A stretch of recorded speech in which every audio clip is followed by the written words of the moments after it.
Okay. Okay. So a very good evening to everyone present. I hope you're all doing your daily routine, both personal and professional, well within the comforts of your homes. You know, although there have been some liberty of movement that has been accorded by the government during the unlock process, but work from home has been accorded more importance. However, the coronavirus pandemic has brought to the surface several incidences of gender-based violence. And as per the National Crime Records Bureau data of the Government of India, there was over 100% increase in the incidences of crimes against women from March to May 2020. This means that home has become a sphere of fear and anxiety for several women. On this note, IMPRI, Impact and Policy Research Institute, and GenDev Center for Research and Innovation organized a panel discussion previously on 15th of June of violence in the context of COVID-19 pandemic and lockdown. With enormous audience support and the interest and curiosity to understand the solutions to address the gender-based violence, I, Simi Mehta, CEO and Editorial Director of Impact and Policy Research Institute, on behalf of the Center of the Gender Impact Studies Center, IMPRI, and GenDev Center for Research and Innovation, welcome you to this very pertinent session on ascertaining actionable solutions to address gender-based violence. This is based out of the firm understanding that no development is possible without the active support, participation, and inclusion of the women, be it of the family, society, nation, or the world at large. So with this note, I extend my warm greeting to one and all present. We have an eminent panel to discuss and deliberate upon today's web policy talk. It will be chaired by Professor Govind Kelkar, who has spent her life working for the rights and causes of women. She is the chairperson of Gender Impact Studies Center Research Institute and the executive director of GenDev Center for Research and Innovation. She has devoted several decades of her career on gender relations, political economy of land rights, women's movements, and their comprehensive empowerment. She's an avid writer and has written over 16 books and contributed numerous research articles of national and international repute. Madam has been an advisor to Landesa in Seattle, USA, senior advisor at the Economic Empowerment Unit of UN Women South Asia, a visiting professor at the Council for Social Development, among several others. Thank you very much, ma'am, for accepting our invitation to chair the important session today. We have with us an esteemed guest, the panelists, with Ms. Aya Matsuura, who is the gender specialist of the International Labour Organization's Decent Work Technical Support Team for South Asia, based in New Delhi. She provides technical advisory services to 7 countries in the sub-region, namely Afghanistan, Bangladesh, India, Maldives, Nepal, Pakistan. Ms. Matsuura has been working in the areas of equality and non-discrimination, including women's economic and social empowerment, women's entrepreneurship development, and gender-based violence. She has several years of experience in managing gender programs and projects, carrying out research, and facilitating and organizing training to promote gender, including support to specific groups such as domestic workers, home-based workers, and other workers in the care economy, such as child care workers. Thank you, Ms. Aya, for joining us this evening. We have with us Dr. Sanghamitra Dhar, who is currently associated with UN Women India office as a consultant with the Ending Violence Against Women unit. She is an additional social research and a gender expert with more than a decade of work experience at the grassroots level, including in the academia and in international organizations. She specializes on issues of gender inequality, involuntary resettlement, and child rights. She has led several programs on female feticide and infanticide issues in states like Rajasthan, MP, which are of course considered as a mission expert for women, UN Women, she had handheld the government of Nagaland to implement gender-responsive budgeting in their state policies. Dr. Dhar was also engaged as a social development specialist to Asian Development Bank to work on resettlement and rehabilitation issues in the state's road projects in Chhattisgarh and Jharkhand. Dr. Dhar has been a UGC fellow at the Department of Social Work, Jamia Millia Islamia, and her doctoral work is a unique empirical effort to understand the perceptions of displaced women in one of Asia's largest special economic zones. The views that she would be expressing here today are personal, and she is not represented. Thank you very much, Dr. Dhar, for joining us. We have with us Dr. Indu Prakash, who is a vocal feminist and an advocate of the Beti Zindabad campaign. He is also the facilitator of the CityMakers International, as he continuously strives for dignity and rights for the CityMakers. Dr. Indu Prakash has a deep understanding of the convergence of gender ages. He has represented India at several national and international fora, including the United Nations General Assembly, Institute for Global Homelessness, and others. He is the author of 6 books, and several more are forthcoming, and his writings have appeared very frequently on print and electronic media. Thank you very much, sir, for joining us. We are delighted to be joined by Ms. Urvashi Prasad, who is a public policy specialist in the Office of the Vice Chairman at Niti Aayog. She has an extensive experience in the areas of health, nutrition, sanitation, gender, and public policy. She is currently servicing the work of Government of India's Empowered Group 1 for managing COVID-19 pandemic in the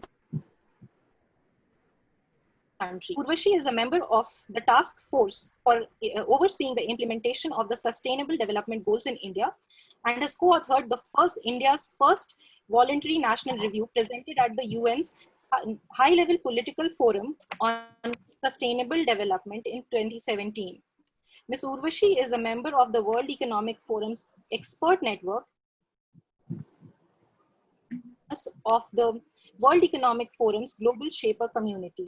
She has completed her bachelor's degree from University of Birmingham, United Kingdom, followed by an MPhil from University of Cambridge, and also has an MSc degree from the London School of Hygiene and Tropical Medicine.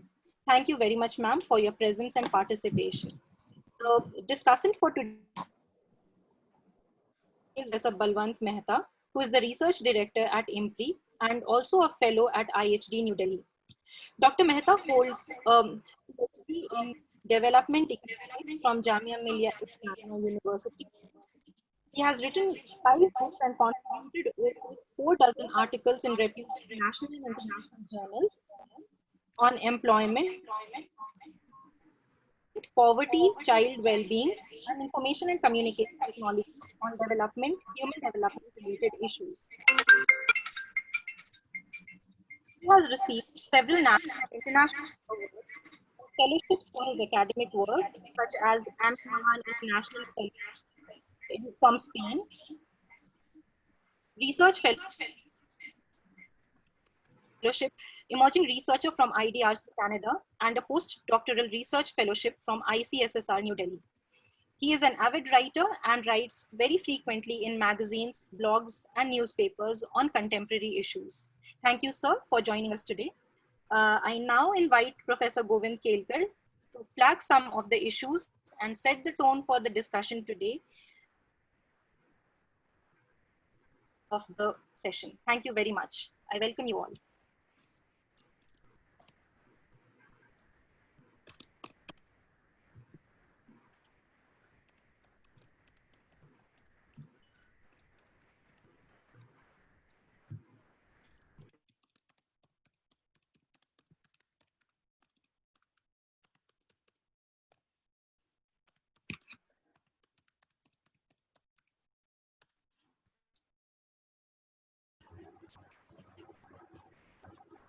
Ma'am, you are on mute, please. Mic, yes. Mic. All my greetings were not heard. I wanted to greet fellow panelist, and wanted to thank Dr. Simi Mehta for very generous introduction. I wanted to say then, I would like this session to be very interactive. That means we do not really intend a kind of presentations from the fellow panelists, but more thoughts in terms of eliminating this violence against women. Sorry. Yes, Simi? Very to interrupt. Yeah. Yes, ma'am. Ma'am, I missed introducing Dr. Hello, ma'am. Can you hear me? Yes, yes. Please go ahead. Introduce. Who did you miss? Madam Poonam Kathuria. Oh. I'm Yes. sorry. Yeah. Please go ahead and introduce her first. Madam Kathuria for joining us. So we have Madam Poonam Kathuria, who is the founder and director of the Society for Women's Action and Training Initiatives, which is acronymed as SWATI, an organization working at the state and national levels in India on issues related to violence against women and adolescents, their health and women's access and right. Madam has been active for over 20 years in an influential role to end gender-based violence and to promote women's empowerment and leadership. Her skills range from project design and management to situation analysis, action research, and capacity development. Under her leadership, SWATI has extended its geographic and program coverage and has been known for its analytical approaches to complex issues. Ma'am was awarded the Dame Nita Barrow Distinguished Visitorship 2014 at the Ontario Institute for Studies in Education at the University of Toronto and has taught a special course at the university from June to September in 2014. Her latest work is a study on. She has co-edited as well as written a chapter in an edited collection titled Indian Feminisms, Individual and Collective Journeys. I thank you very much, ma'am, for joining us this evening, and I apologize for this small glitch. Madam, can you hear us? Yeah, I can. Yes, thank you very much, ma'am, for your presence. Thanks. So, can I begin now? First of all, I would like to extend my greetings, and I also apologize to Poonam Kathuria for missing out this, because in our excitement to do the things, sometimes we miss the things and sometimes we jump from one thing to another. That's fine. So I had stepped away, and so I had just missed it. Thank you. Yeah. So I wanted really to make it as a very interactive session.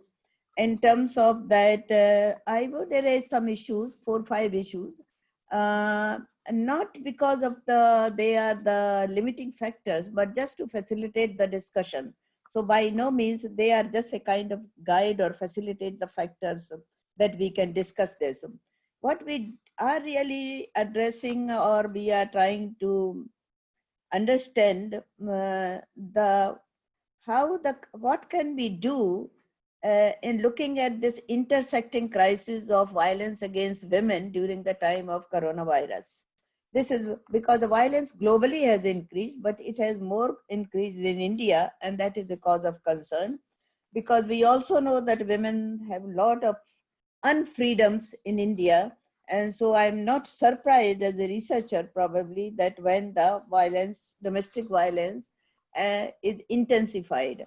And after, my fear is that after coronavirus is over or we are relaxed a bit, this domestic violence is also going to have its manifestation in the street violence and workplace violence, because these are all interrelated. So it is time that we should address really few issues that what we need to do in terms of eliminating violence, not only reducing or minimizing, but we end this violence, because this violence is really perpetrated by the people who consume the products of women's labor. This is very surprising. And home, which is called the nurturing home, has become the sphere of anxiety, fear, and torture, violence. So that's how we need to address this. One thing that probably we need to understand, 5 issues where I was thinking that should be kind of framework of today's discussion. That centrality of women in the post-coronavirus period.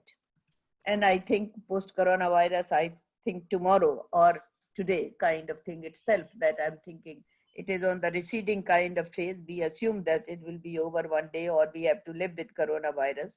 But in recovery planning, how in policies and practice, how women should assume the central role so that this kind of violence in my analysis is really because of the vulnerable, resourcelessness and unfreedom situation of women. Unfreedom, I underline that. Second aspect that I would like to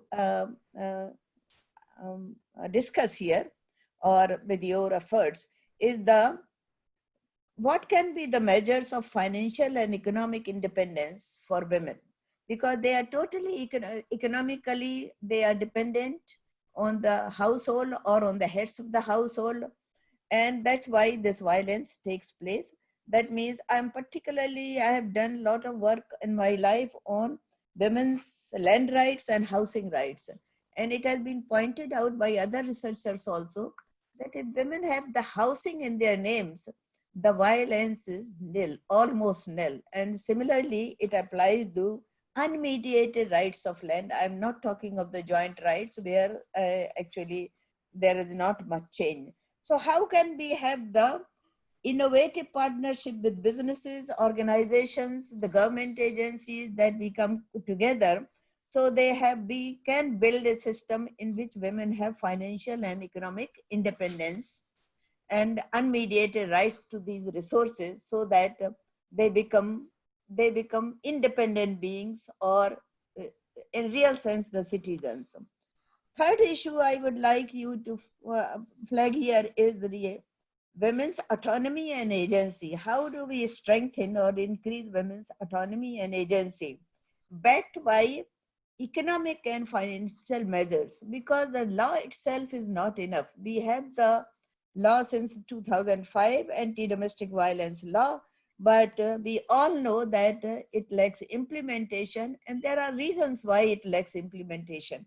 So probably unless women's unfreedoms and dependence is taken care of, and that can be taken care of by increasing women's agency and autonomy. Later I can explain what I mean by autonomy and agency. Then only we can think that women's freedom from patriarchal norms is possible and they can live with dignity and as citizens of the country.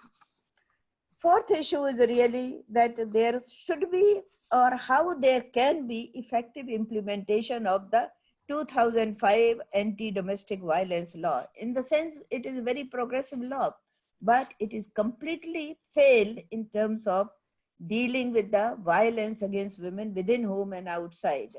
So gender analysis of the organizations, officials, implementing agencies is needed in order to really understand why it has not been implemented when the other things means like Narega is being implemented.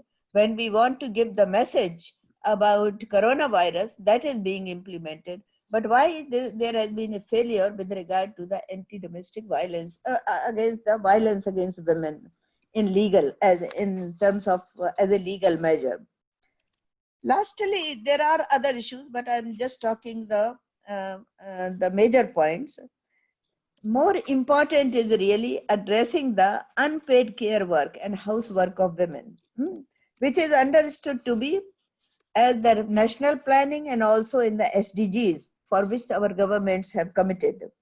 So it is said that we are committed to 3 principles of action in this: recognition of women's unpaid and domestic work, redistribution of unpaid and domestic work.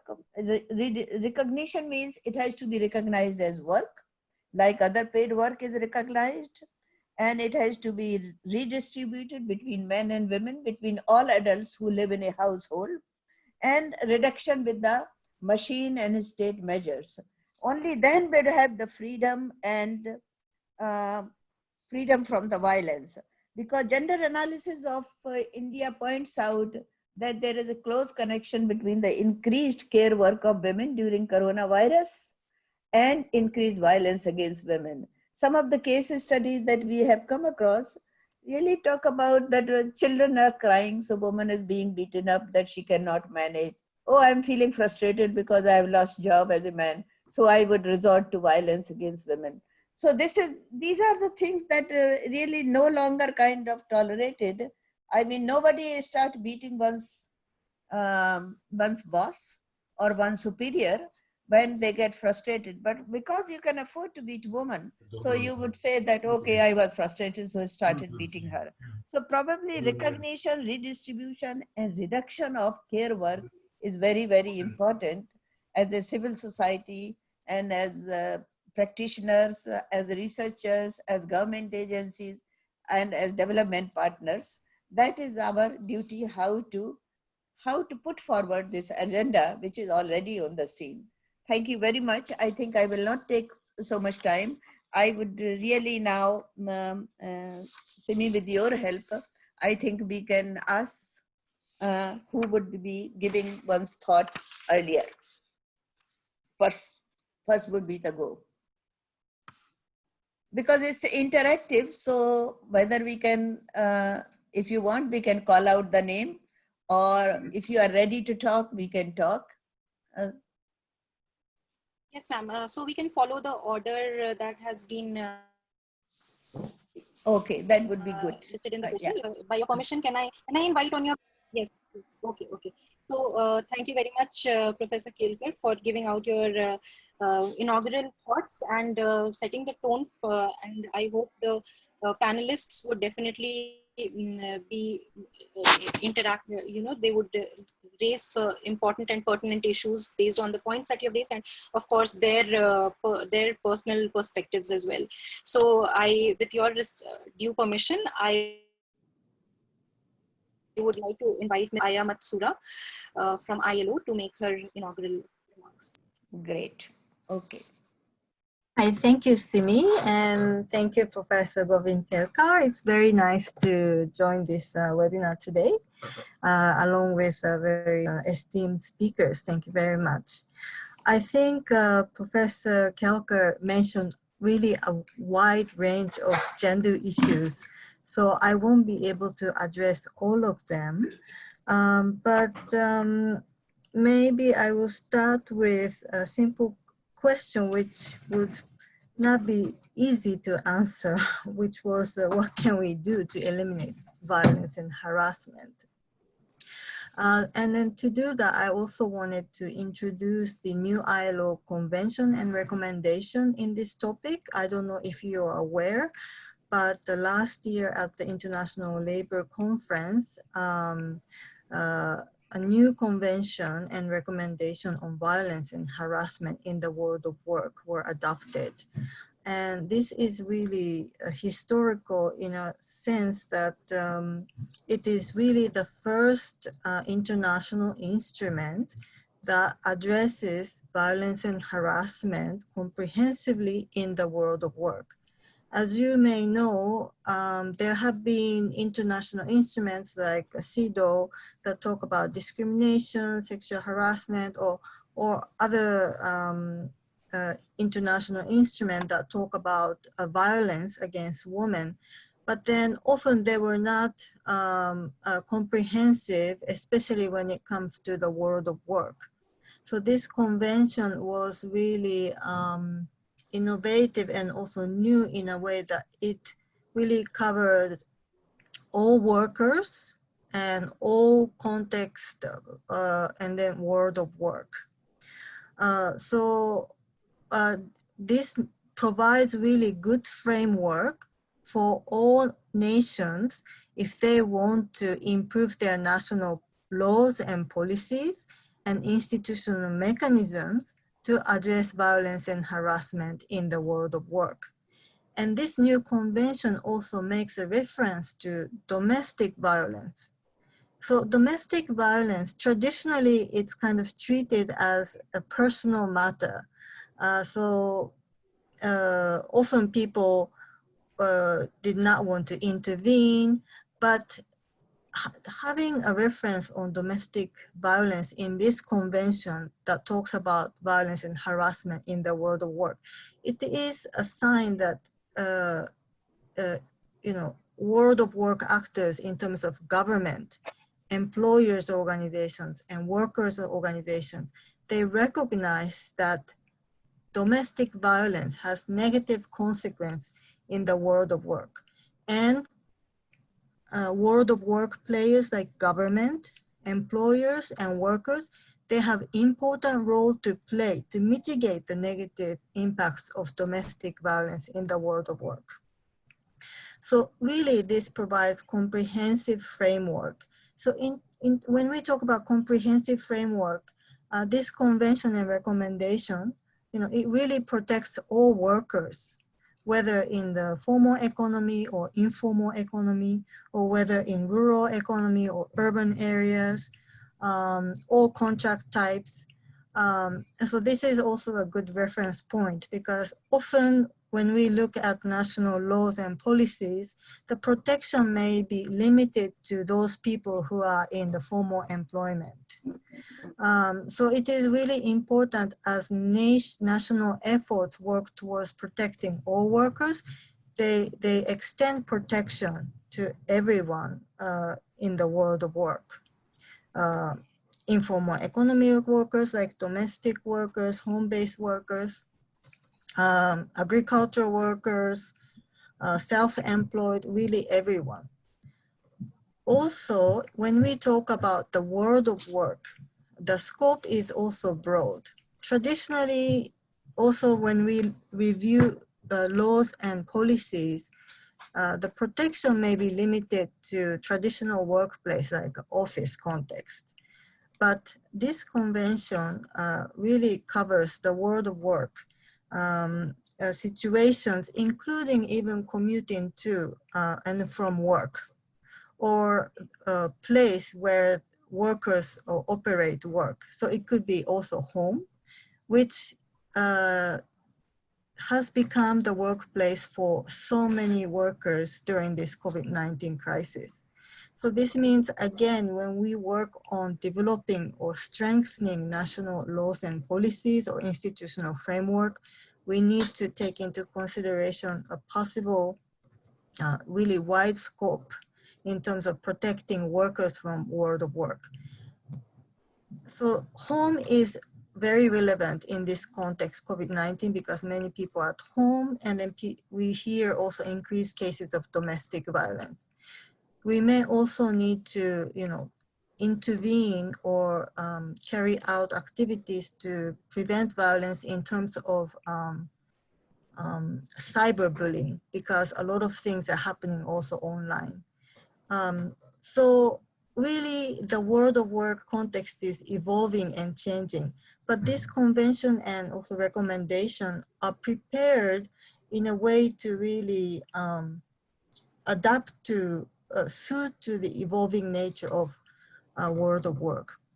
So I hope you will have a chance to look at these convention and recommendation. And in the chat box, I will share the link to brief materials that talk about these convention and recommendations. Yeah, in terms of what can we do to really prevent violence and harassment in the world of work, I think we really need to raise our voice and really work on raising awareness that lead to behavior change, which is also very difficult. In terms of at the ILO, we have different projects going on. And in terms of response to COVID-19, what we heard from also workers' organization was about increased cases of violence and harassment, and also about increased care responsibilities experienced by women workers. So in one project, we prepared a short message that talk about kind of unacceptable behaviors, saying something like, yelling at somebody, or hitting or calling, your family members with degrading name is like part of, a harassment. It is against the law.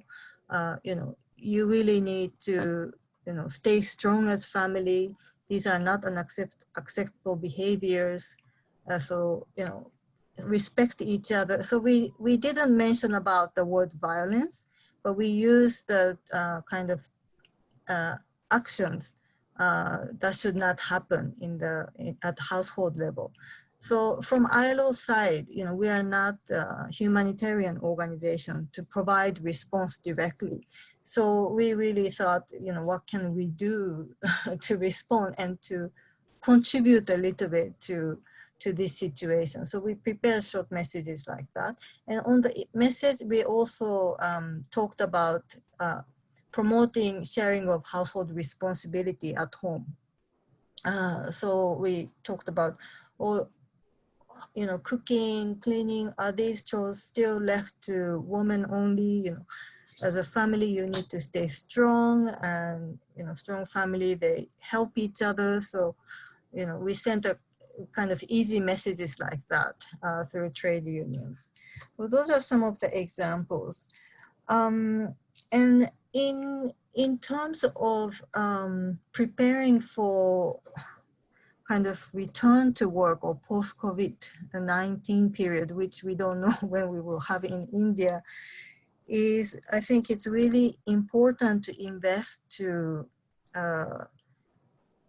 prepare institutional mechanism to prevent violence and harassment, and also provide support in case people face domestic violence or violence and harassment in the world of work.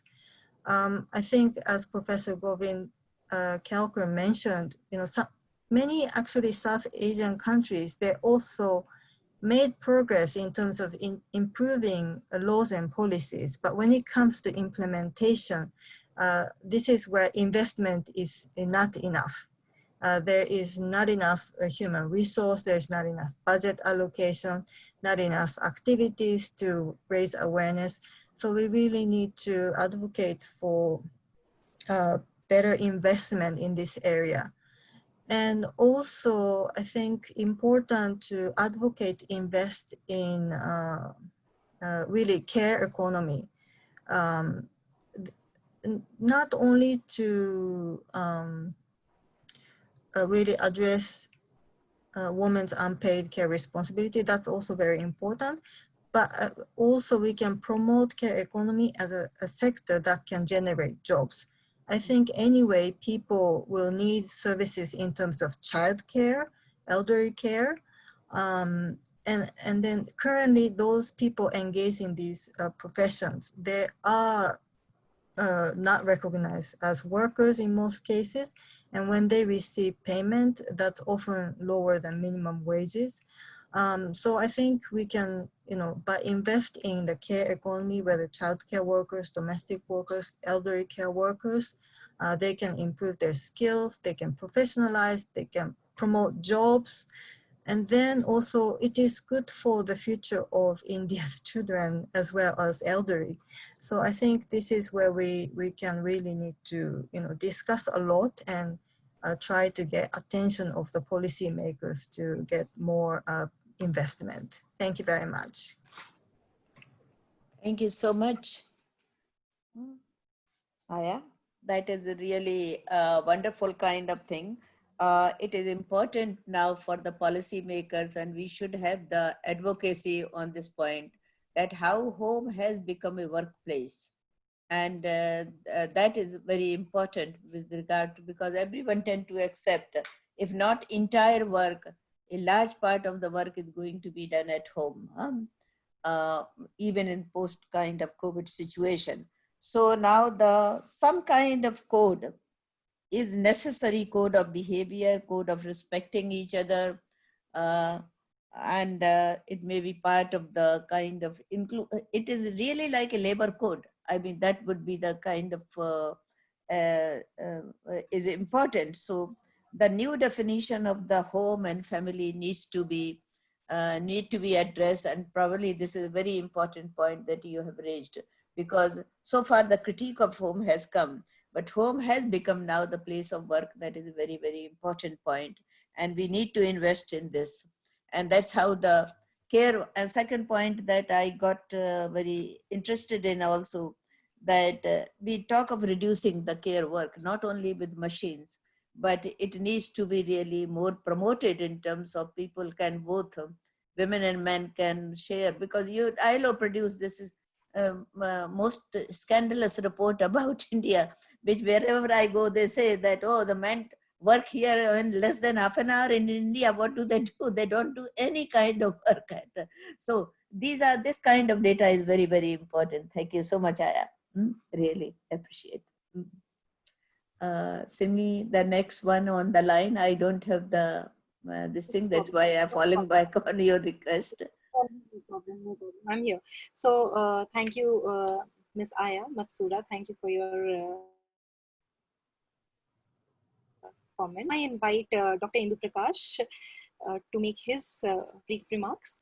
And here I would like to point out to all the attendees and participants, if you could write your questions on the chat box and identify the panelist whom you would like to answer. And we would be taking up the questions during the Q&A session. Thank you very much. Dr. Indu, over to you. Yeah. Thanks a lot, Simi, Arjun, and Govindji for having me in this webinar.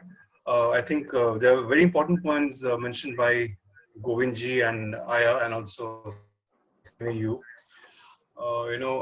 Just to tell you that I'll go by, and I totally agree with what Govindji and Aya have mentioned, that I think is a problem of unfreedoms, and vulnerability and financial and economic independence is very crucial for women.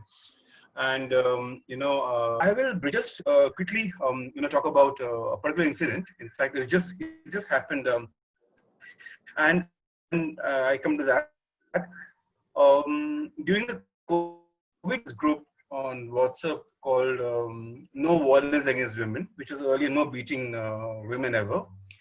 And I must tell you that it was created because I kept getting complaints from large number of women friends and all, and so how do we address it? So that the idea of addressing was that I think we would talk about we'll have a group and let others also come in. Even Govindji and many of you are part of that group as such.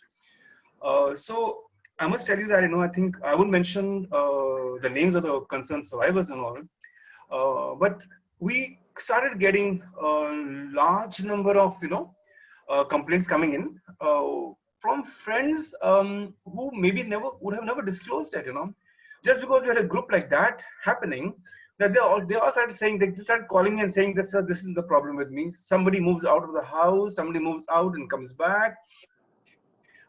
Somebody is calling me that the mother and the daughter, they both are being beaten by the husband. Somebody said, so I've got a lot of people from Banyan and the Balm into the group also, counseling and all. This thing I want to just add here that this is the case in Uttar Pradesh, of course, about I think we just can't imagine.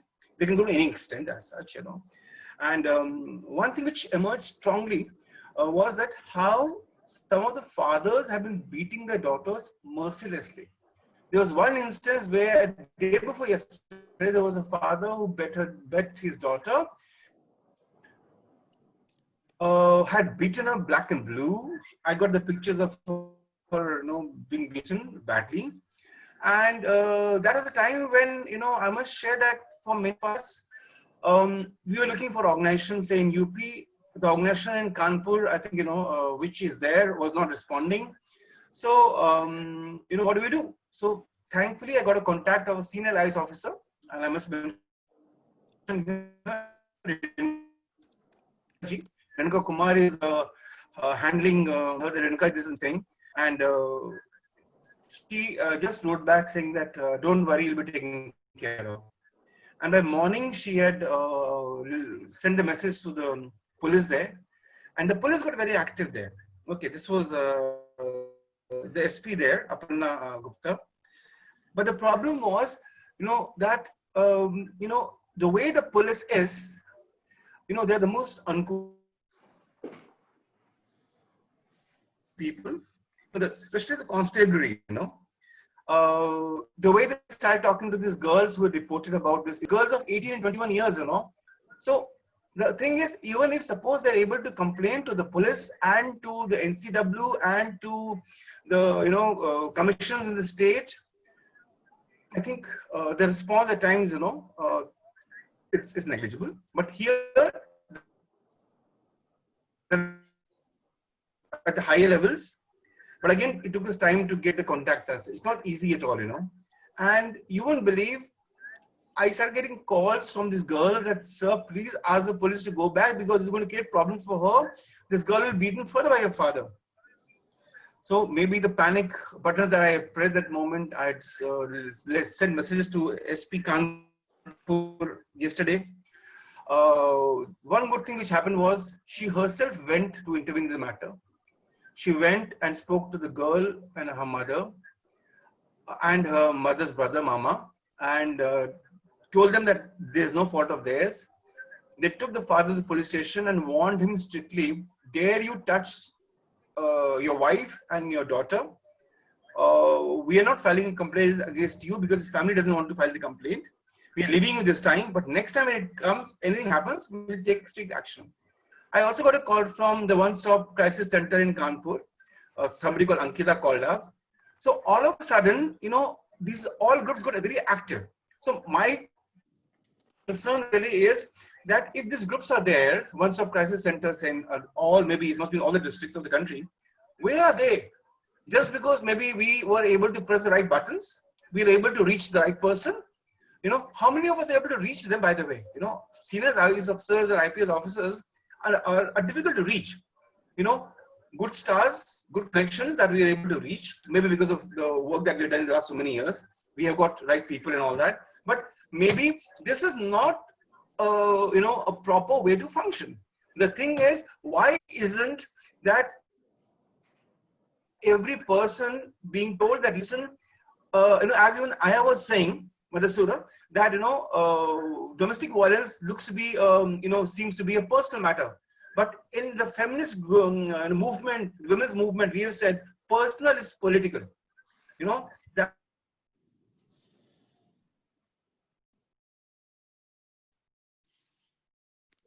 That we talk about it. So, what is important is that I would say that Can't hear you.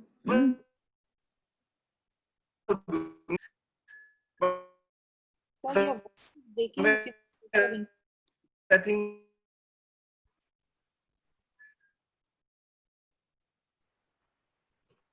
Indu sir, are you there? We've lost you, sir, for this. I think. Trying to log in or re-log in, or I think maybe. Internet connection issue. Hello? Okay, he's back. Yes, sir, we can hear you. Were you able to listen to me? Video Yes, and yeah. only speak. Okay. One second. Let me listen. Yeah. Hello? Yes, we can hear you now. Yeah. Okay, good. See, what I was saying was, Govindji, that, one second, let me just, that, we need to have proper systems, whereby I think, everybody knows in the country that, listen, domestic violence is not a personal matter. It's actually, a crime. And if you dare beat your wife or your daughter or whoever, I think, you can be hauled up. You can be taken to task. And, so I think somewhere, the lockdown, the way it's happened, I think it has actually created problems for a whole lot of people. And I think all the larger issues that you're talking about for the informal sector and everybody, I think it's equally important. I know for the poorer people, it's worse as such. But this is something which I think everybody today is facing. Everybody is suffering. So, laws are there, acts are there, government institutions are there. But why is it that we need to still have the right connections to get the crime recorded, get the action happening, on the ground? So I think I'll just stop here because I don't know whether my sound is reaching you or not. But and this is the point I wanted to make, because you said, Govindji, it's a conversation. So I want to just say here, maybe we have to have some robust systems, whereby we can intervene immediately, and the survivors should never feel that they are doing a crime by reporting this matter. Because yesterday that's what happened. These girls were crying, saying, "Sir, please get the police out of it. We don't want the police. We'll be alive will become hell. Our parents will beat us." I think this terror of police is not good for us. I think police is a terror, I think, for many people. So what do we do in terms of, and I think we're going to have a police friend also come in. So how do we change the image of the police, that they are friends of the people than being a terror? And this is something we need to work on. Yeah, I'll stop here, Yeah. Thank you. Thank you so much, Indu Prakash Singhji. I think it is very important that domestic violence is not a personal matter. But I don't know to what extent people think, particularly in rural India and also in urban India or semi-urban India, that it is not a personal matter. They think it is in the closed door and they can do whatever they like. And there is one aspect, they think the daughter or the wife or the sister is not going to report. There is a beating also as a system kind of, the father, the brother, they beat women in order to make her modest, in order to make her submissive. So this is how the beating creates this kind of culture. So father beating the daughter, at least I'm not surprised. I'm just thinking, because I've seen some fathers, even when they become old, telling their son, okay, this girl is going out of control. Why don't you give her a good thrashing? I was surprised. And I try my best to defend. This is about 10 or 15 years ago. But it is a very good point. Personal is political. I think we need to raise agency and autonomy of women and girls, that they have right to report to wherever they have the confidence. If they have the confidence, they can manage well. They can assert their right. That would be that also we have to. That is the point that I got from you. Thank you very much. Now, can I, some sharing of some thought, request to Dr. Poonam Kathuria to please come online, and are you already online, but come out with your thoughts. Thank you so much, and for giving me this opportunity. And I think Dr. Indu Prakash Singh has provided the perfect backdrop and the context for what I'm going to say. I do value what Aya said, and we do value we do want care work to be recognized for what it means, women's unpaid work to be recognized for what it does to the society. But I think Dr. Indu has given me a backdrop for what I'm going to say. So what I'm going to share with you, I was very happy with the title, which is Ascertaining Actionable Solutions. And actionable, I guess, and I hope in this case doesn't mean, what is possible in terms of what is convenient. So we go beyond the convenient in this case. I'm going to stick or create the context of COVID-19. I think some of the things that Govindji raised are also in the realm of the long term. I think in your last presentation, you yourself have, I was reading some of that, and it said that the two things we lose out on during COVID-19 is the inequality at the level of income and inequality in gender. So I think we have had a pushback on those fronts. And I think we would need much longer term solutions than just looking after care work and stuff like that. I think we'll need to sort of have more drastic analysis of that. But having said that, I'm going to be sharing, and I'm going to be sharing screen. I have a PowerPoint which I'll share, and I hope I'll get some 2 minutes extra if I require, and if you will sort of point that out to me if I am sort of. So we as a group of agencies, we got together and collected data from about 16 civil society organizations. And the cutoff period was 24th March to 15th June, which is the lockdown and the, sort of the pre and the post, whatever you want to call it. And the idea is to use this experience to put out for discussion the issues and the challenges we faced in, helping women reach survivor support services or extending support to them. We are also going to be putting out what worked and what could have worked. I want to say that because that is the opportunity lost. And all of this is idea being that I think today we have the UN Women sitting here, we have the Niti Aayog here, and we do want to have them being engaged in identifying these actionable solutions and carrying this voice forward. So I'm going to be, I'm going to be sharing screen now.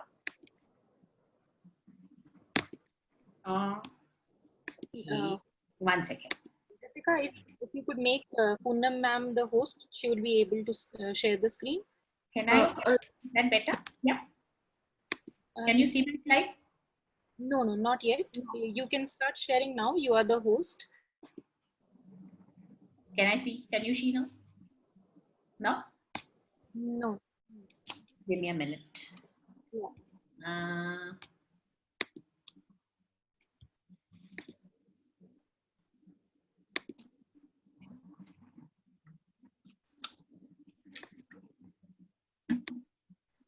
Is it there? No, no, not yet. So, Okay. if you could, yes. All right. Yeah, it is. I need to make this full screen. So, just a moment. So this is what it is. So this is a set of experience recommendations. Just very quickly to draw your attention to the fact this has been said time and again, 1 in 3 women experience violence. But I also want to point out that in the NFHS between 2005 and 15, the number of women seeking survivor support services reporting violence has gone down 10 percentage points, which is a huge, huge number. Having said that, with all this, while I think we have several reports about escalation of violence, but the fact that 1 in 3 women is facing violence in this country is a big enough number. So, I don't think we need to argue that it escalated during this time. We do want to talk about the escalation and the frequency of violence which went up. So I'm just going to, sorry, I think I need to have 2 sets of screens for myself.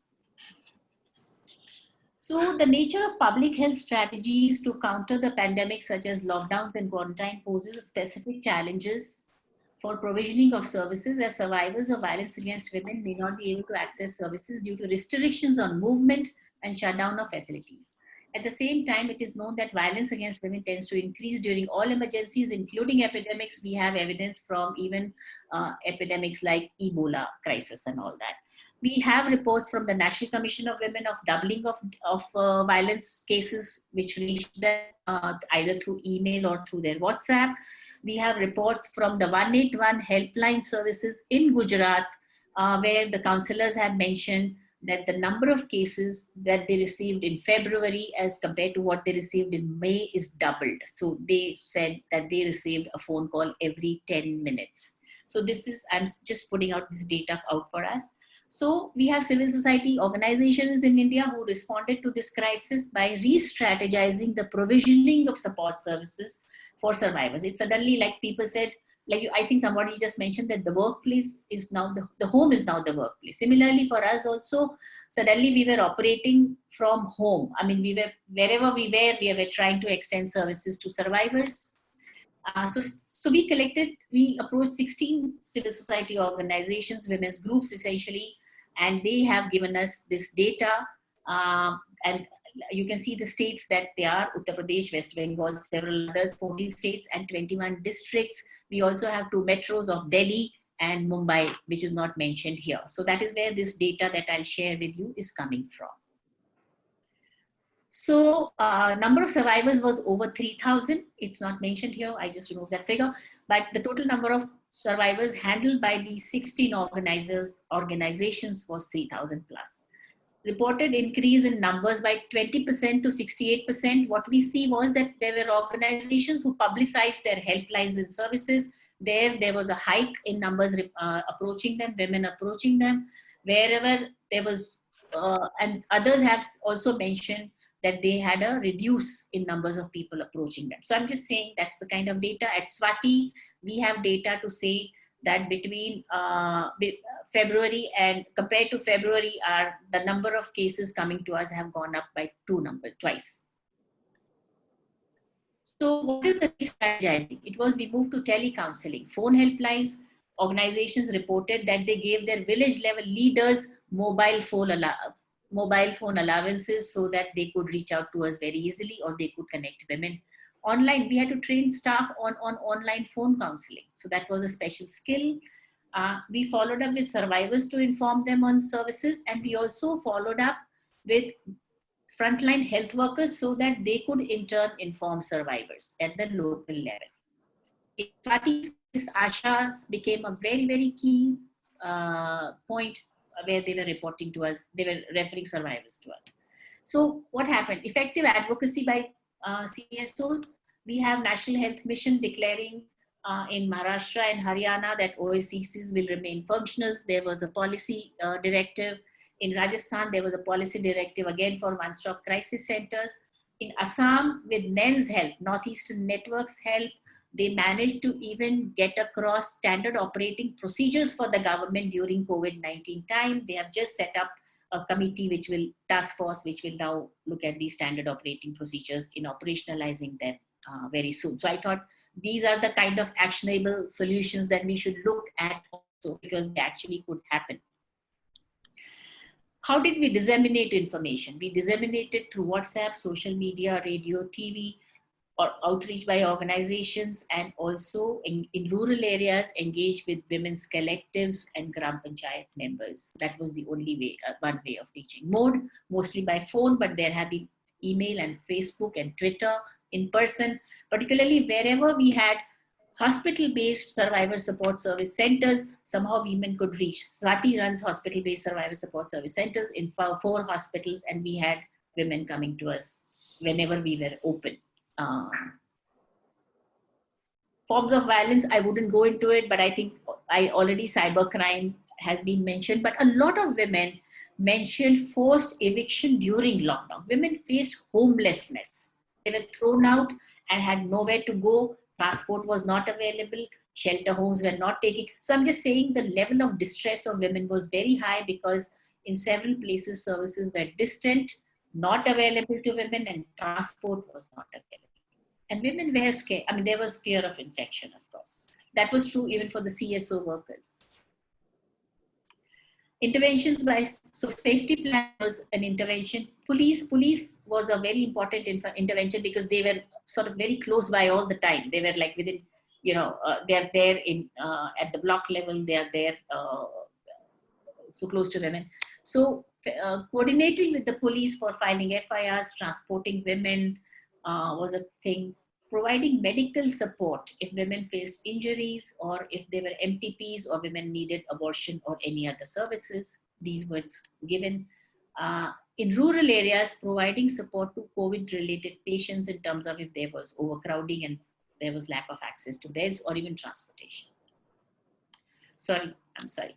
Shelters, I'm saying either CSOs provided shelters on their own premises or coordinated with the government. In 2 cases, child welfare services were contacted, legal advice given, mental health on phones, or family counseling over phone. Response of state agencies. This is where I think we come to that's where I felt very sad, because I thought that was an opportunity lost, and I think we have had a lot of debate in public where, the ministry has gone on to say that all the services were functional. We have also had NCW saying things, number of cases doubled up. Then we have had a discussion around, no, the cases didn't double up, only the reporting was additional. So I'm just saying, to get out of all that maze and confusion, we just want to say that this was the situation we found. So we have 728 centers, OSCCs, which are sanctioned. Of this, the ministry's website says 595 are operational. That is not the correct figure in reality, because we found that in most states, they are not functional. For example, I know in Gujarat, we only have 15 OSCCs in 33 of the districts. So I'm just saying that there is not a single OSCC in West Bengal. Now, the issue is not maybe the center. The issue could be the state government not approaching the center. I mean, we have had that discussion that the West Bengal government says we don't have violence. That's not the point. Point is the OSCC is not there in West Bengal. There's not a single one-stop crisis center in West Bengal, and we need to sort that out. So there was no directive to one-stop crisis centers on how to function. They are only a 5-bed, 5-day facility where they can keep women only for 5 days and then move on to a more long-term facility. So they had no clarity on how to deal with it. They were not trained to, a lot of them are within hospital premises, so they were also very scared. In Gujarat, in our context, survivors could not go to district level. So if a woman is sitting in a block, and the district is, let's say, 70 kilometers away, transporting her to a shelter was a big challenge. Mumbai OCC was quarantined and was not available. They shut it down. Telangana Sati centers were functional. So I'm just saying, not all was. State helplines, again, there's confusion. We call 181 as a national helpline. You want me to stop? Am I overdoing on my time? I think if you can sum up in 2-3 minutes. I will. Poonam, that would be really good. So because some people want to ask some critical questions. That's what I... So 181, it was functional. I can move on. It was functional in some places. It's a national helpline. Again, I'm saying states have their own numbers and not everywhere 181 works. If I call up 181 from West Bengal, it goes to a Delhi number. It's not a West Bengal number. But in Gujarat, for example, it is a Gujarat number and that did well. Police helplines, I think they were the best. I think we relied maximum on police. Laudable initiative, State Women's Commission in Calcutta and Government of Maharashtra ran a campaign on TV during lockdown. They invited celebrities. I remember Arjun Rampal and Chairperson and stuff like that. Protection officers, again, no clarity. We called them up. They said, I don't have a vehicle. I have no instructions. I can take cases from homes. Again, lack of instruction. They didn't know what to do. Reality not for. So I'm just saying they were asked to work from home. Police overwhelmed with COVID duty, but still were available. Health, we know OPDs for first 3 weeks, OPDs were closed. Women were running helter-skelter. Ashas were a lifeline. We need to really talk about them and laud them for their effort. They are still doing COVID duty in the village on a full-time basis. Okay, shelters, I've already said it. They were scared. They were not admitting. In Ahmedabad, one shelter tried to get rid of some women, saying overcrowding, tried to convince them to leave home. Shakti Shalini in Delhi continued to provide shelter. Most challenges, most people just shut down the services for the first 3 weeks or 4 weeks. Mobility was a concern. Women spent huge amounts. So recommendations, very quickly. Can I say my recommendations? Yeah. The pandemic will continue and therefore specific steps must be taken now. A, declaring violence against women services as part of the essential services package, which is available to women and service providers. So which means OSCCs, helpline protection officers, they need to be given social protection, economic protection, and be empowered to work during a pandemic. Shelter home, you need guidelines. Courts are not functional. There are e-seva kendras, which are at the district level, but they are still not operational. We know of a case, a 3-month-old baby separated from person. She could not get her child for almost 2.5 weeks. We had to run with the police, who finally informally threatened her. Otherwise, you have to go and file a case in the High Court in Gujarat, in Ahmedabad, to get an emergency injunction, which is not possible for women. So, and we need a task force at the state district level. And also, I think what is very important is, why don't we have a dashboard for domestic violence services? What is happening?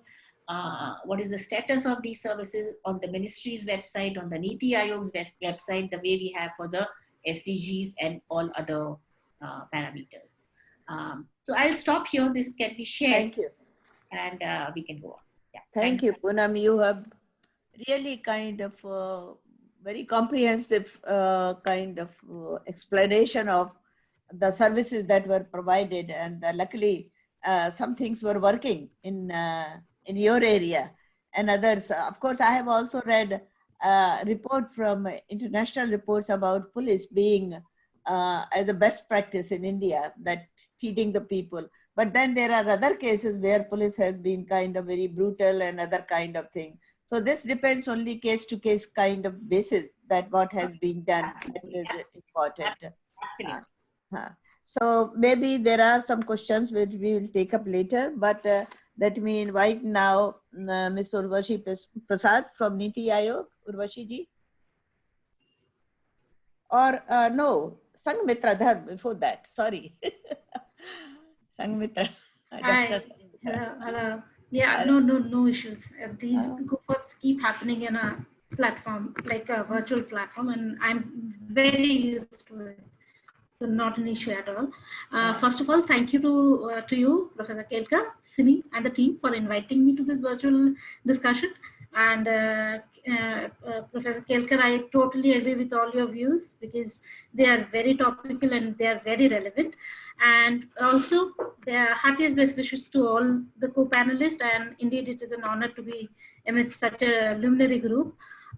Coming to my views for the day, first of all, let me be very clear that I'm speaking from my personal experiences. My views are not of my organization. As it is, we know UN Women is working on a war footing to address different dimensions of the emergency responses during this COVID times. That is aside, here I would like to just speak on the topic in hand. As the title very pertinently says, addressing gender-based violence, ascertaining actionable solutions. And when Simi sent me this invite, I immediately thought, wow, what a topical issue. And of course, the paraphernalia of this wide expanse is almost endless. And thank you for this interesting topic. First of all, I just want to put on table that when we are saying understand gender-based violence, it is a very wide term, and gender actually encompasses female, male, transgenders, and others. So we have to be very mindful of that. And being a researcher, my brain pricks me for operational definitions and all.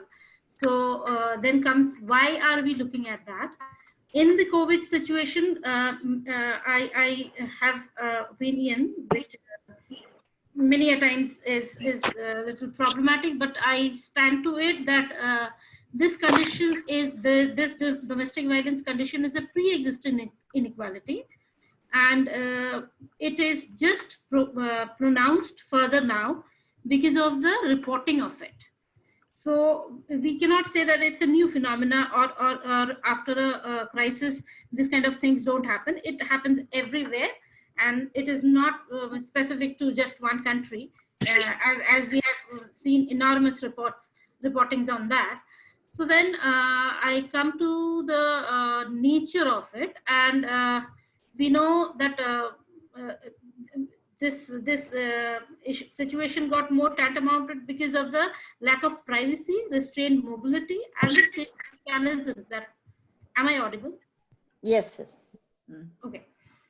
Yeah, so those were pertinent issues which actually created the crisis, as Mr. Indu Prakash also very rightly pointed out, that a police is seen as a threat in a community.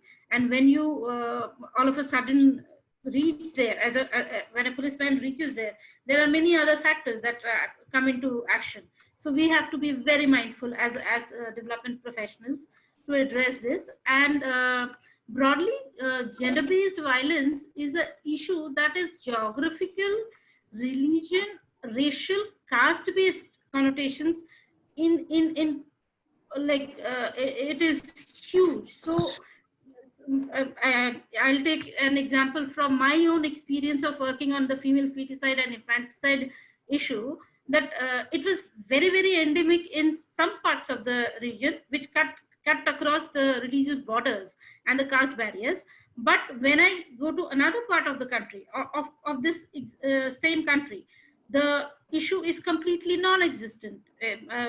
Case in point is Rajasthan or MP vis-a-vis Nagaland or most of the northeastern states. So one shirt fits all strategy cannot work and should not work. So when we are talking about fundamentally the practitioners, we need structures, we need all these conventions, we need all the frameworks. Definitely, the theories are definitely the footing for our strategies to develop. But we ultimately have to always remember that a program or an intervention survives and reaches its successful fruition when we localize the intervention, when we indigenize the intervention, and this and they are mindful of the local realities. So that is something I wanted to point out. Another thing that has been time and again raised here is the NCW data. And I was just, it's a personal note that I had written, and it's due to publish, but some of the very preliminary findings or observations from the data, as because I have not seen the complaints per se, it is all based on the secondary information that I have gathered. We have to understand this is most of the initial cases probably were of an educated section who had a level of understanding about digital information and had access to internet and email services. So a migrating woman might have faced issues, but she is not part of this data. So they are facing a completely different battle altogether, and we are very much aware of that. So another thing, as I earlier pointed out, the mobility and the restriction, as well as the understanding that there is some portion of privacy by sending an email, so that if she or he or whoever the person, the well-wisher had emailed, had the notion that, okay, I am doing it in hiding, so immediate perpetrator will not get to know, and probably over a period of time there will be some kind of a rescue operation that might take place. So we have to be, these are some of the issues that have very pertinent repercussions, and as development professionals, we always have to be mindful of the social, political, economic, physical, mental health connotations, and the mitigation plans should be comprehensive, interdisciplinary, and multidisciplinary as well. Because at times we use these words very frivolously, but it really has a lot of connotations. Because, say for instance, if I'm saying that we are working on a livelihood project, so then when I'm saying that I'm working on a livelihood project to uplift the women, we have to understand that upliftment of financial status does not presuppose that she will not face IPV, because we know that there are n number of affluent working women who are facing those. So somewhere or the other, we have to also be very mindful that economic independence is an indicator for her to move out, but is not an indicator that she will not face violence. If she continues staying there, because we have to be always mindful of her choice, a client's choice. So if the client chooses to stay, so what else could be the intervention where we can help her to actually probably bring it down, or maybe totally close the thing. But somewhere or the other, we always have to be mindful of what the client wants. So when we are because we are working in a humanitarian situation, and we get very affected by that. And as Poonam ji very rightly shared her data, we as an organization has also been able to do a very rapid assessment of the cases around India, and I personally was part of a study where we had gathered information from multiple organizations in multiple states, and the findings were really alarming and very upsetting. But yes, there are ways where we can find these actionable strategies, not in the immediate situation, because now it's basically just about survival, how the girl or the women can survive this crisis, and then having the empowering plan for it. So these were some of my views, and I hope Urvashi can carry it forward. Thank you so much. Yeah. Thank you, Sanghamitra ji. Very kind of important point you pointed out, that law is a continuum kind of thing. And maybe the report is more, and that is one thing raising the question. And it is a global, of course, we know. But globally, there is also one thing. We don't maintain a data, but those who maintain data, they say that there has been increase 30%, 25%, 100%. So even if it is reported, there is a global data that is available. So the continuum part is there, but there is also increase. That is the kind of that comes out. Of course, context-specific strategies, very important point that you pointed out. What is possible in Meghalaya, which is a matrilineal state, is not possible in Rajasthan or Delhi or anything. So we have to take into account who has access and control over resources and who does not have in the norms. That also important. Yeah, Professor Kelkar, Nagaland is not a matriarchal. Oh no, it's highly patriarchal. It's more patriarchal than even the class society. Yes. I have worked on Nagaland, so I know that. Meghalaya, that's why I gave the example of Meghalaya. But context-specific situation. That is the point that you are making. So that is an important point. Okay, so can we now request Urvashi ji?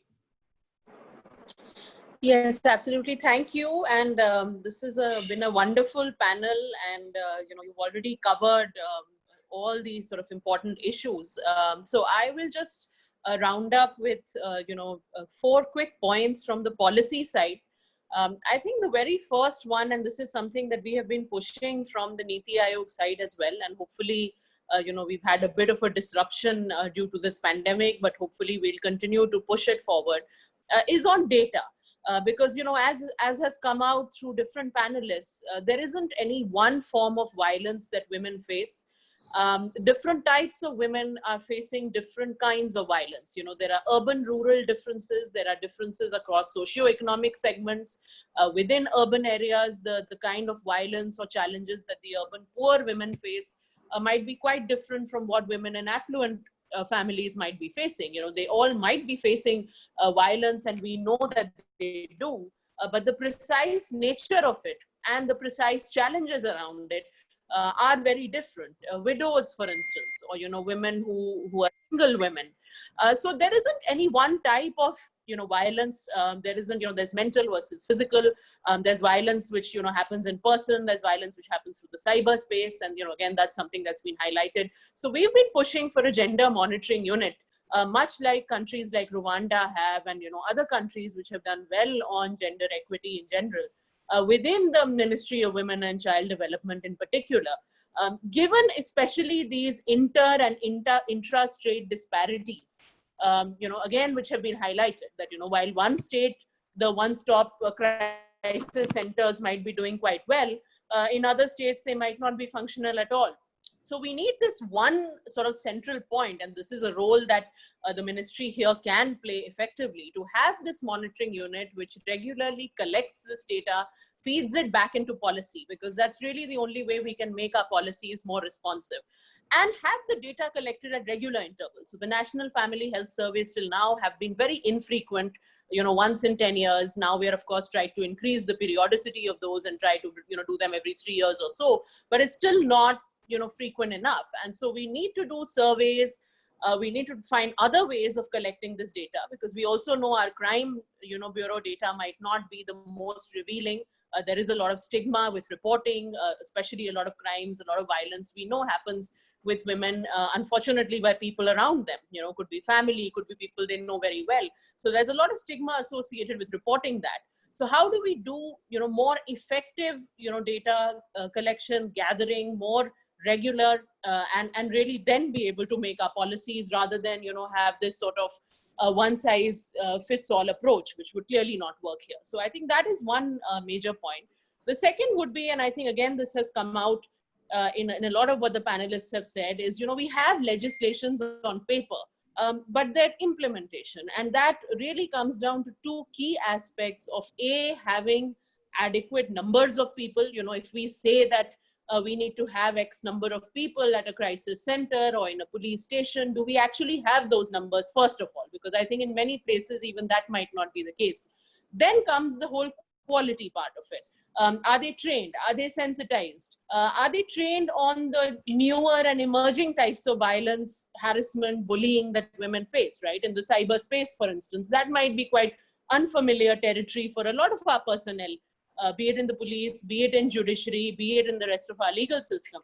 So I think that is what we need to really focus on from the policy side. And that's a recommendation we keep pushing to states as well, that, you have all these legislations on paper, but you really need to see, are we actually implementing them in the true letter and spirit that they are intended. The third one is on the intersection with health. And, I have a public health background primarily. So this one is for me something I'm very passionate about. I've been looking... ma'am, sorry to interrupt. Yeah. Could you please turn on your video, ma'am? Yeah, sorry to interrupt. Please go on. Okay. Can you see me? I didn't switch it off, actually. I don't know why. We saw you once and you disappeared. Yeah, okay. Okay. Yeah, so the third point I was saying, was on the intersection. Still don't see you. That's okay. Okay, can you see me? Right. Yeah, now we can see you. Yeah, so the third point, is on the intersection with health. And I think this is something, I've been looking at the whole mental health space very closely. And we see that in the 15 to 39 age group, if we look at the global burden of disease data, around 70% of those, dying by suicide in India are actually women. So now, of course, all of them, it might not be due to just violence. There's a whole lot of other reasons as well. But that's a very stark statistic, that we have so many young women in the country losing their lives due to, mental health reasons, or due to, various other underlying causes, which then, lead to some mental health problems and triggers. So, we talk of the demographic dividend, and, that's not going to be realized if we don't address this. So we need to break down the silos between gender and, public health, and lots of different kind of artificial silos that exist, right from our policy making. And again, this is something that at least we've tried to, stress a lot in our documents, and, in a lot of the work that we talk about, that we need to break these down. Even if we look at social stigma associated with diseases like tuberculosis, women often bear the brunt. Women often bear a disproportionate brunt. So I think that would be my third point on how we systematically, bring in these linkages. And I think on the last one would be, the legal side aside, how do we create, the support systems, the structures within our communities itself? So I think the pandemic has brought very unique challenges. We've had social distancing, we've had lockdowns. How do we provide the structures to women to still stay connected? One is obviously with the legal system, the police system, but with each other, with maybe survivors of violence, with other women, to sort of get the confidence even to talk about these issues, to not feel afraid. So how do we do that? We leverage technology. We've had a lot of good practices coming out of civil society organizations, and I think we really need to scale them up. I think we're often not short of these good ideas, but they often get quite limited into, pockets of good work. So I think that's where, we're also trying to put together a list of all these good practices at this time. And we're going to be sharing those with states as well, to see how do we scale those up? How do we use different platforms to actually make sure that women have those support systems even within communities, even within people around them, and not just with the legal system and the police, etc. So I'll stop here, and happy to take up any questions that people might have. Thank you, Urvashi Prasad, so much. I hope you play a major role in policy making. This is very, very important. I just wanted to say that in terms of, this is true that what civil society has been talking about, that laws are not implemented. And I am a student of Chinese history. In China, it is the same situation. They are also making laws, but not being implemented. In fact, I have to talk on China in a couple of days. So this is, there is also, if not global, it is a regional situation that is there.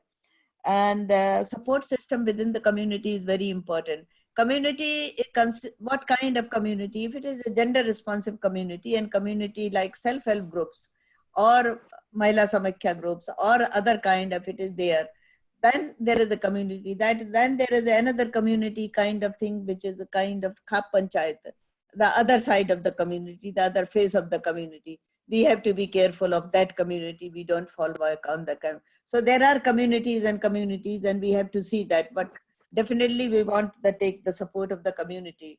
But something that one has to fundamentally come to, how do we address why laws are not being implemented? I would like to say something, but toward the end, I've been talking a lot. But the lack of implementation, definitely I would like to share later. Let's take the questions first. Dr. Kelkar, can I make a small point? Please, if you are brief, because there are 30 seconds. questions. 20 seconds. Very quickly, two things. I think we, India, if we can look at the responsibility of the employer in domestic violence. That law exists in several countries as a policy that employers will be responsible for supporting women who are facing domestic violence in the home. So you create the workplace and the domestic violence linkage should be very important, because I think Niti Aayog is a policy think tank, and I think I want to take that opportunity. The last one, if we can take that message, the single point that will help in this country, if the Prime Minister on 28th in his Man Ki Baat tell the nation, tell the men of this country to not commit violence, and tell the women of this country that help is at hand. It's the single most thing that can help. And I'm hoping that Niti Aayog will pass it on. Thank you for your ideas. Let's see that what others say that is. So there has been one question. I am interested to know about structural violence that is embedded in our society. Can laws, regulations help, or we need behavioral change and political motivation? This is addressed to all the persons, or to whom it is addressed?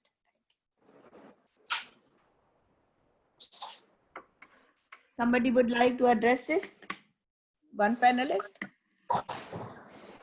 Or let me go to the one anonymous question.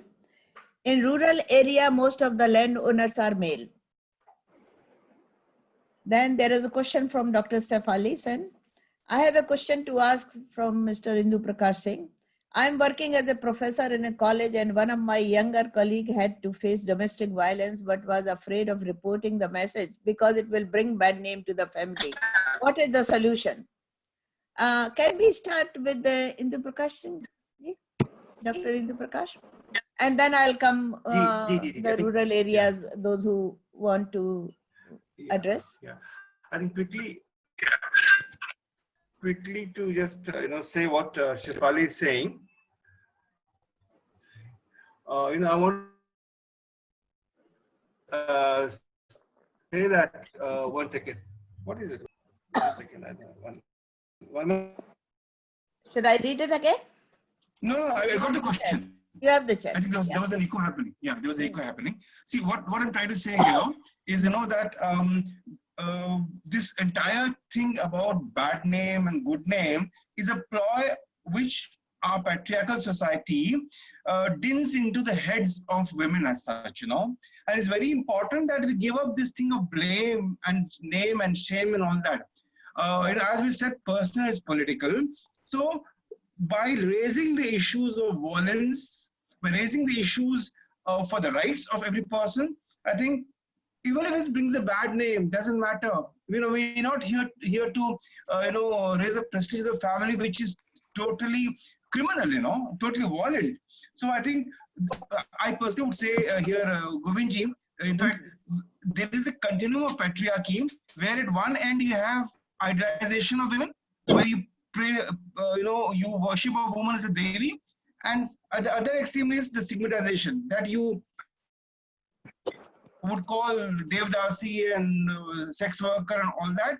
So you have this whole spectrum where the woman has to always prove to patriarchy that she's fine, that she shouldn't earn any bad name. So I think time that women give it up, and time that men also, try to give up this thing and have a better existence, respect women, and not just respect. I think it's the right of every woman to oppose violence.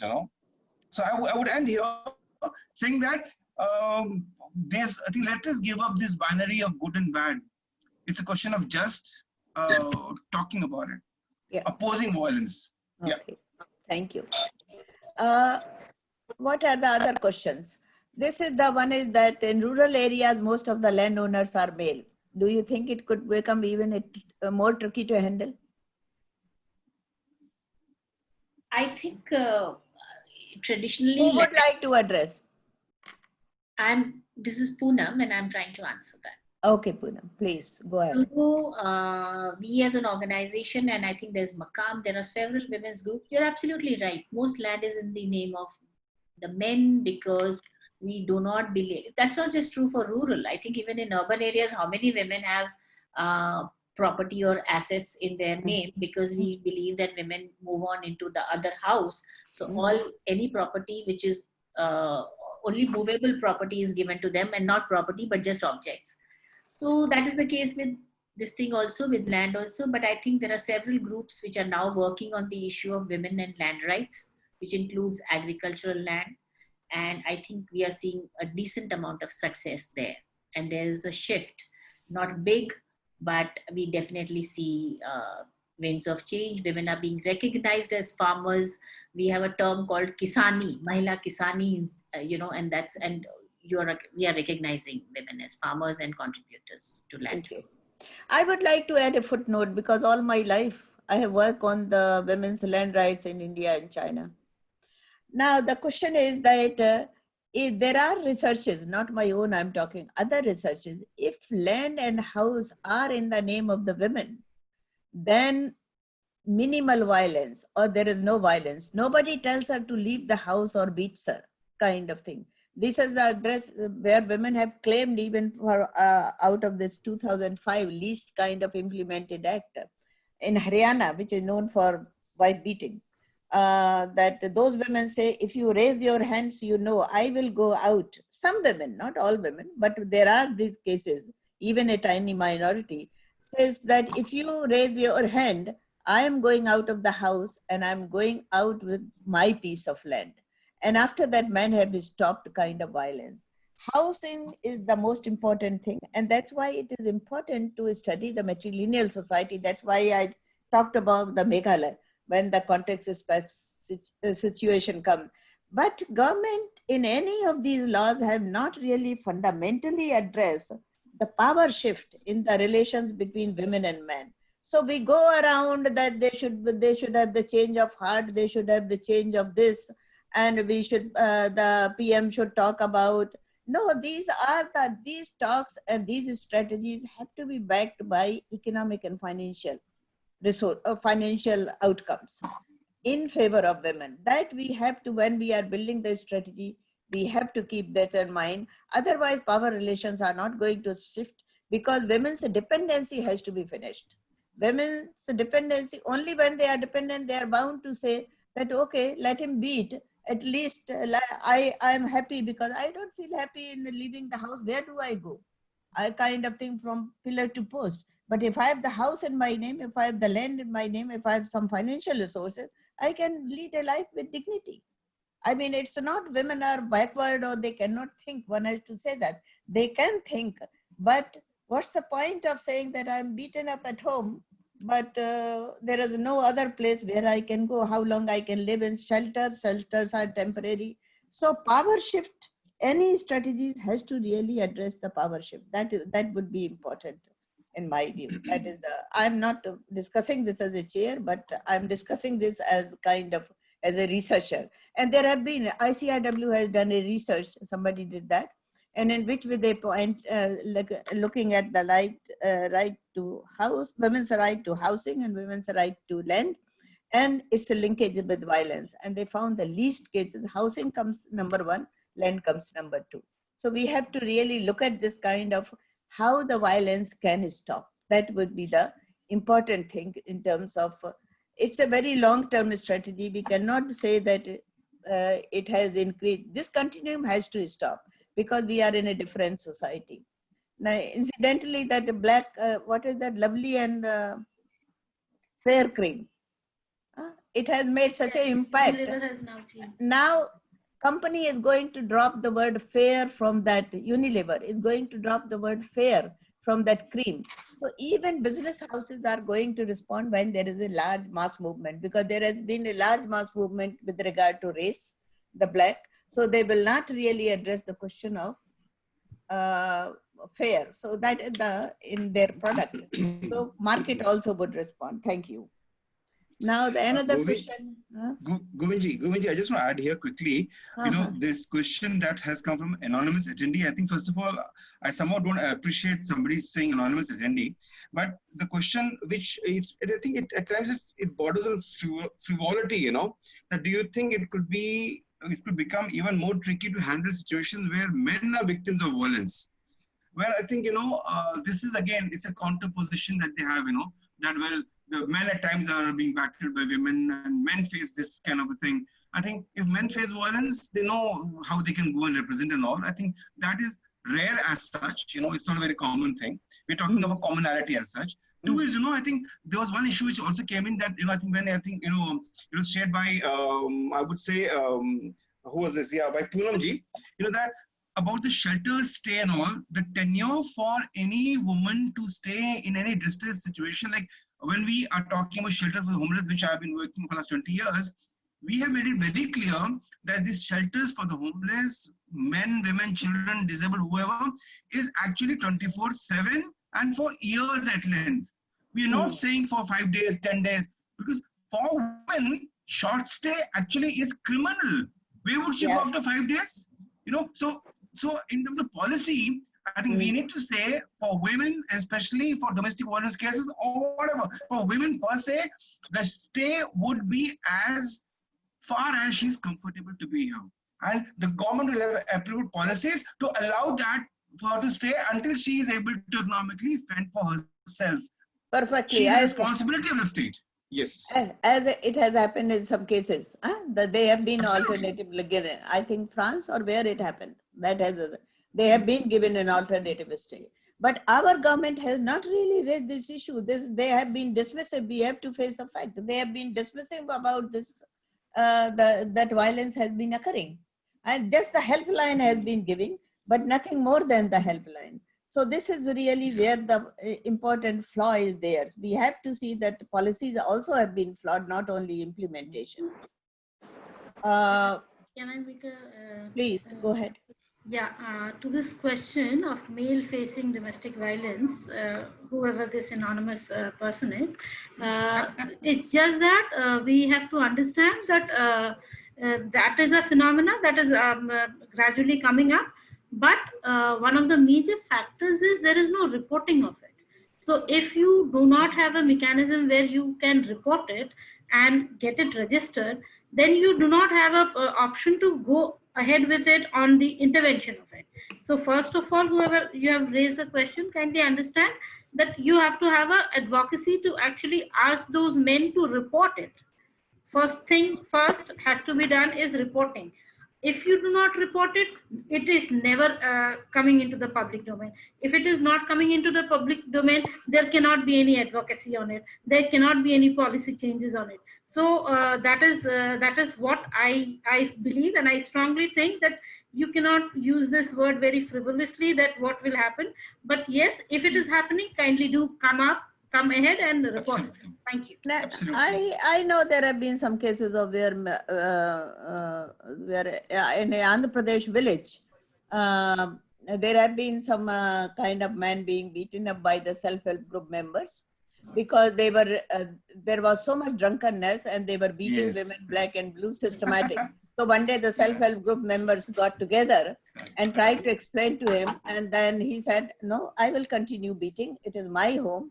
And then somebody who was the chachi, that means village chachi, and they told her that beat him. And he was beaten up, and then he said there was a loss of face, but he probably continued with the drinking, but he stopped beating the woman, and that would be that. So there can be counter violence. It is a question of privilege. It's not question in the man's blood that they have to be, they are born as the woman beaters or wife beaters. It's a question of the tremendous privilege that gives, this land ownership that gives the privilege, and that's why they beat women, and that's why they become the head of the household. Why there should be a head of the household? Now World Bank is thinking that there is no need for the head of the household because this doesn't work. But the government of India needs voters, then women are individuals. Taxpayers, individuals. But when it comes to the question of poverty reduction, when it comes to the addressing other issues, then inequality is not seen addressed between men and women and other inequalities. But here we are talking of gender inequality. So then we have the black box of the household, and there is a top on that is the man put kind of poor man. He is put on on this black box, and whatever he does goes in the name of the culture. So social norms need to be addressed, and that in order to shift the power relations. The power relations is addressed, I don't think we are going to end the violence against women. And there have been attempts at, I can come in again, okay, how the Hindu Succession Amendment Act is the act where the social norms have been addressed. So it is not that sati is another thing. So how long we can continue in the name of the culture which talks of untouchability, culture which talks of beating women, culture which talks of subordination of women and children. I mean, these cultures need to be made more humane and human rights oriented. Thank you. What are the other questions? Simi, can you see other questions? Yes. Can I fall back on your support? Question is Yeah. So one question is very interesting. The transgender and gender non-conforming groups face a myriad of violence both at workplaces as well as in their homes. There is a lack of representation of their issues in a panel discussion that is addressing gender-based violence. Are we as academics and practitioners negating the problems of the alternate gender? So any of the panelists, maybe Professor. I don't have this question. Can you repeat it? So basically, maybe I could, in fact, answer. Yeah, read it. Read it and answer.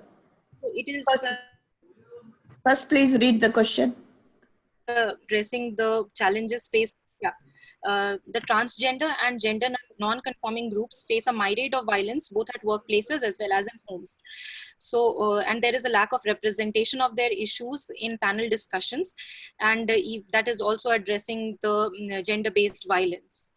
So, this is the question that do we, negate the problems of alternate gender groups, or how do we go about it?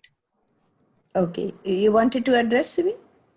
Yeah, so yes, of course, the challenges of transgender and gender-based violence is very, very evident, and this is not to disregard the alternate gender, the other gender who are faced with violence in their workplaces as well as in their homes.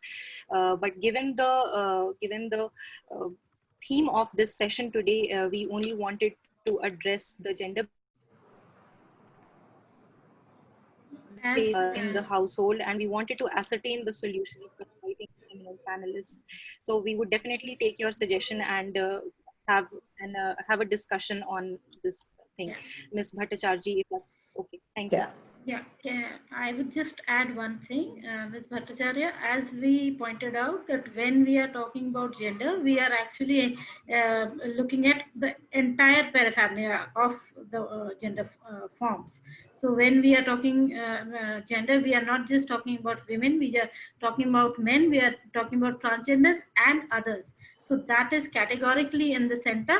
However, unfortunately, we know for a fact that the laws that are there in our country are very, very partial to a section of the society and not very comprehensive. And I can assure you the work is ongoing. There are lot many small changes that are happening. And I'm sure if you are sensitive towards this issue, you are definitely well read on this, that there are changes, there are legislations federally and nationally that are happening, and there are recommendations and panels that are working on it. So kindly I would just like to add that in this discussion, I did raise that community, because without that community, you cannot actually talk about gender per se. Yeah, thank you. I wanted to add a line to this, what has been said, that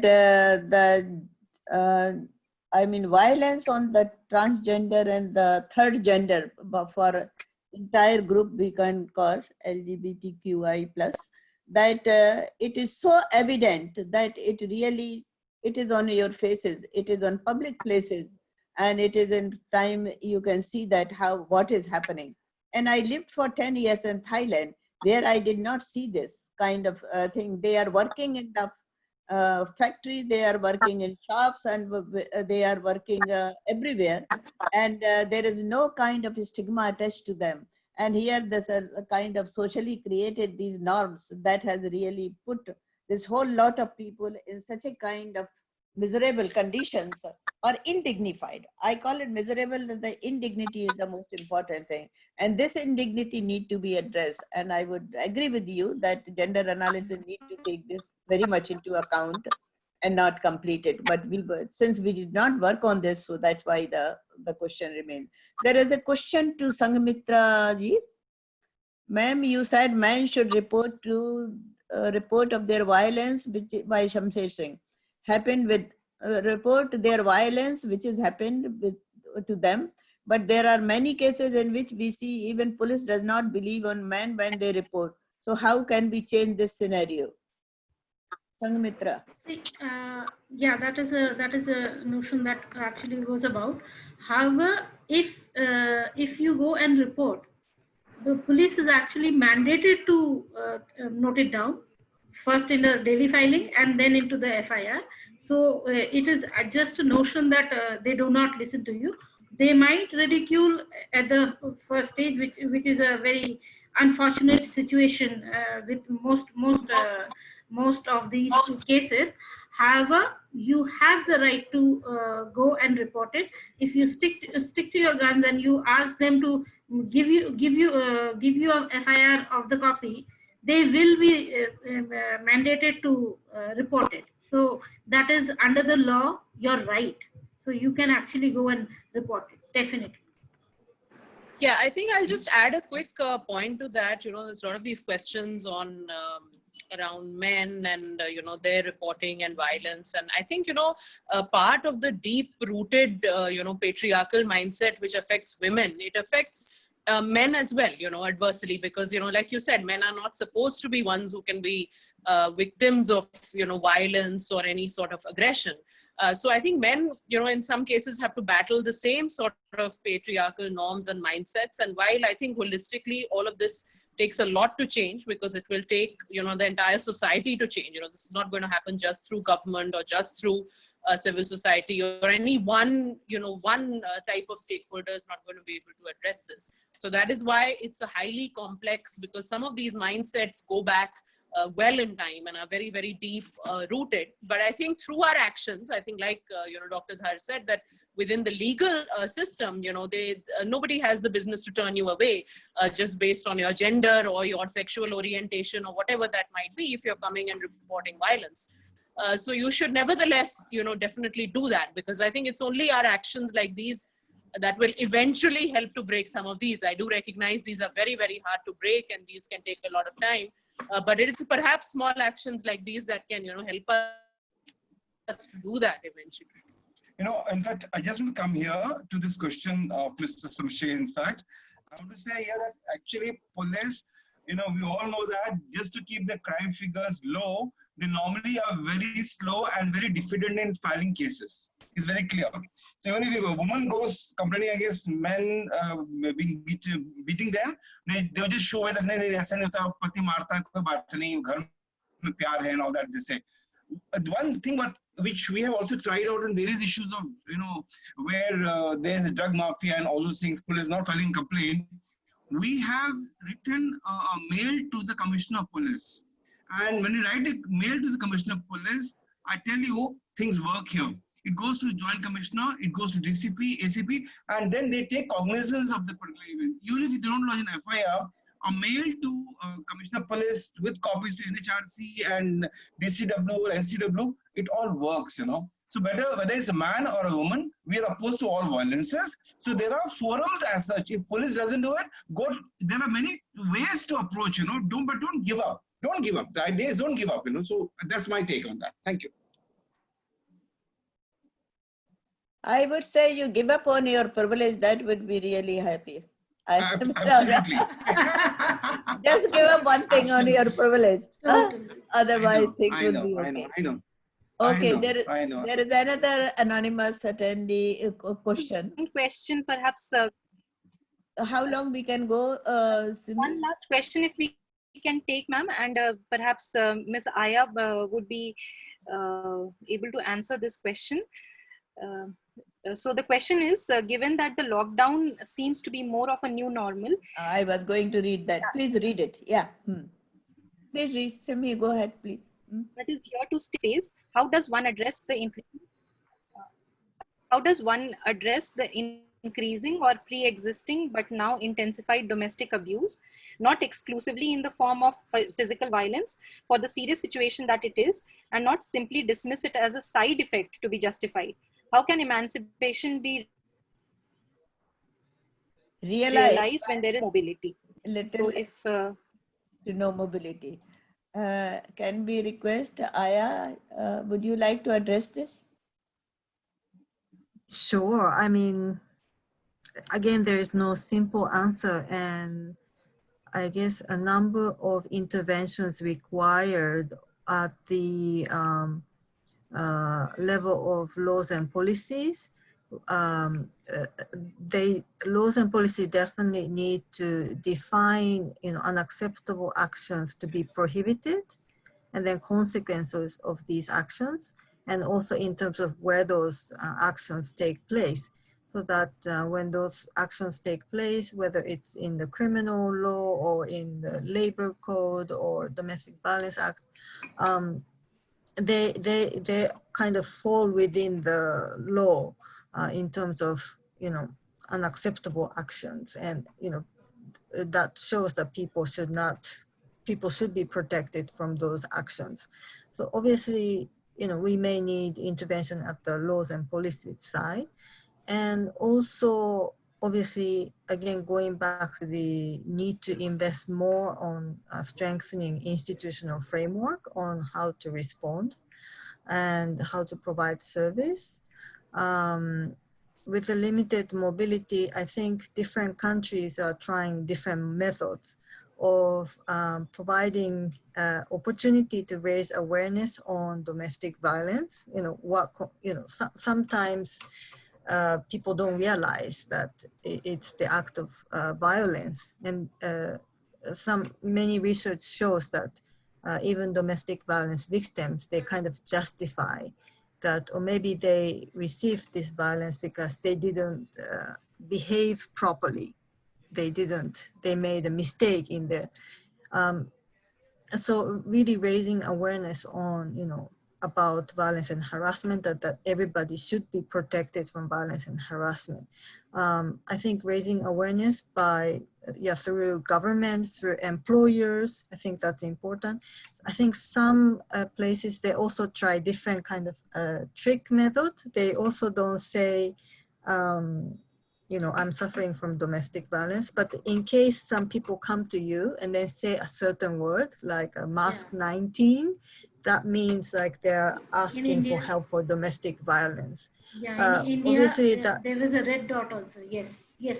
Yeah, so they obviously that requires a designing of this system to report and for officials to understand and prepare to receive these victims. But I think there are good practices happening. So I think it's good to really build on those practices and formalize those practices at the local level and gradually to national level. Thank you very much.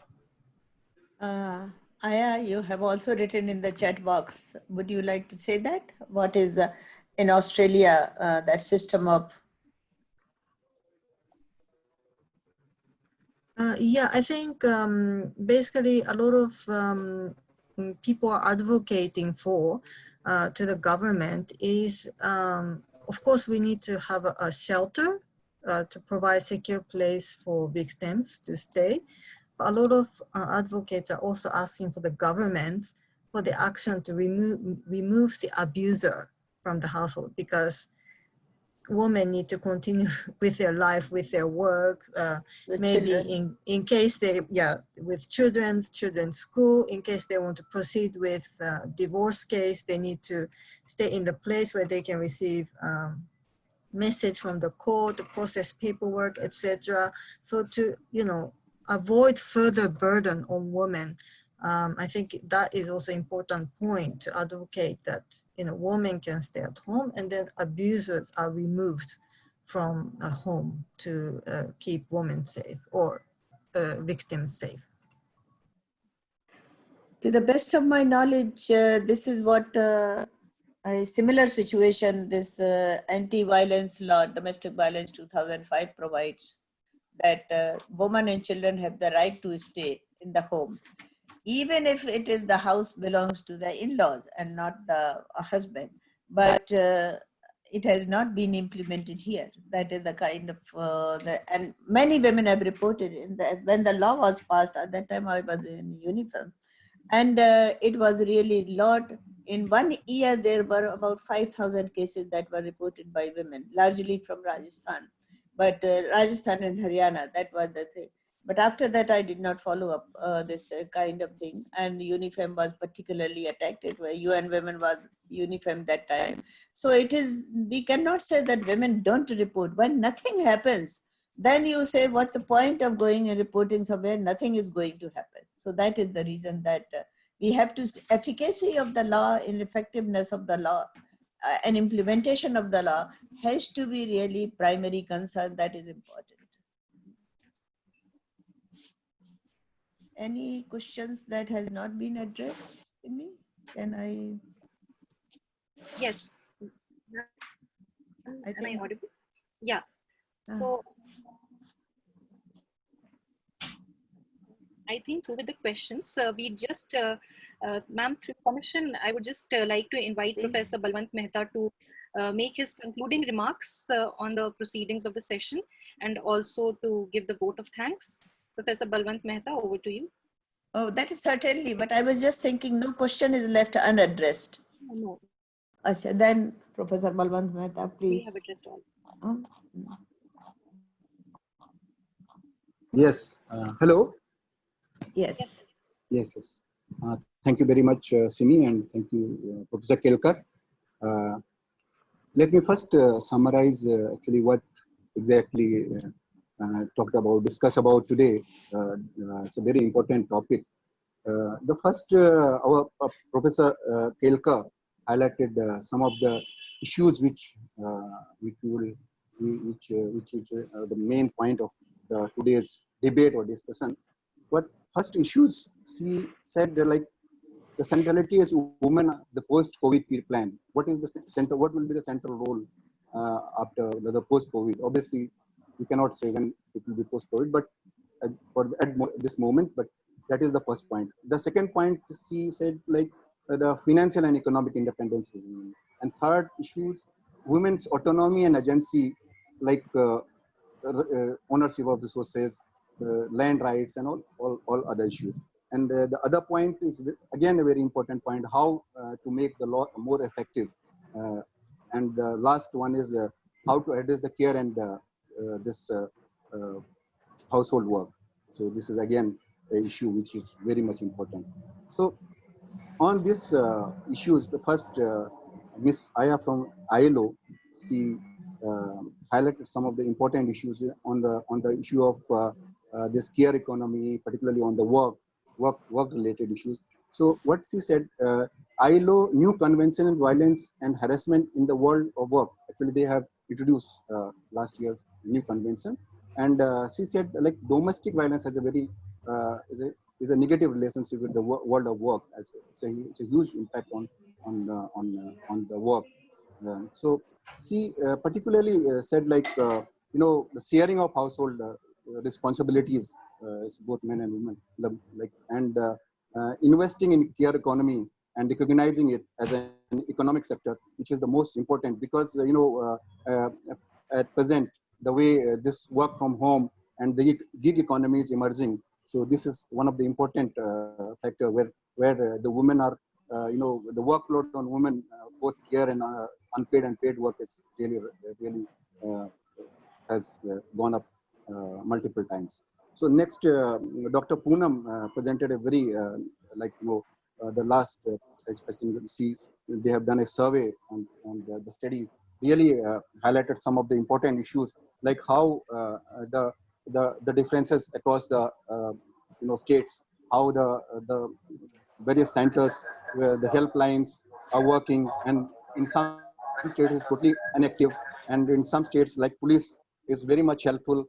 So she said like there is no direction or no directive or some kind of suggestions from the higher authority to them, so they are not aware about what exactly they have to do. And so that is the main issue which she highlighted in her survey, in a study. And she lastly said the inequality issue, the label of income inequality. Actually, this pandemic, because of this pandemic, a lot of people have lost their jobs and their income has gone up. So the income inequality will affect more. So in the future, this will be the major issue.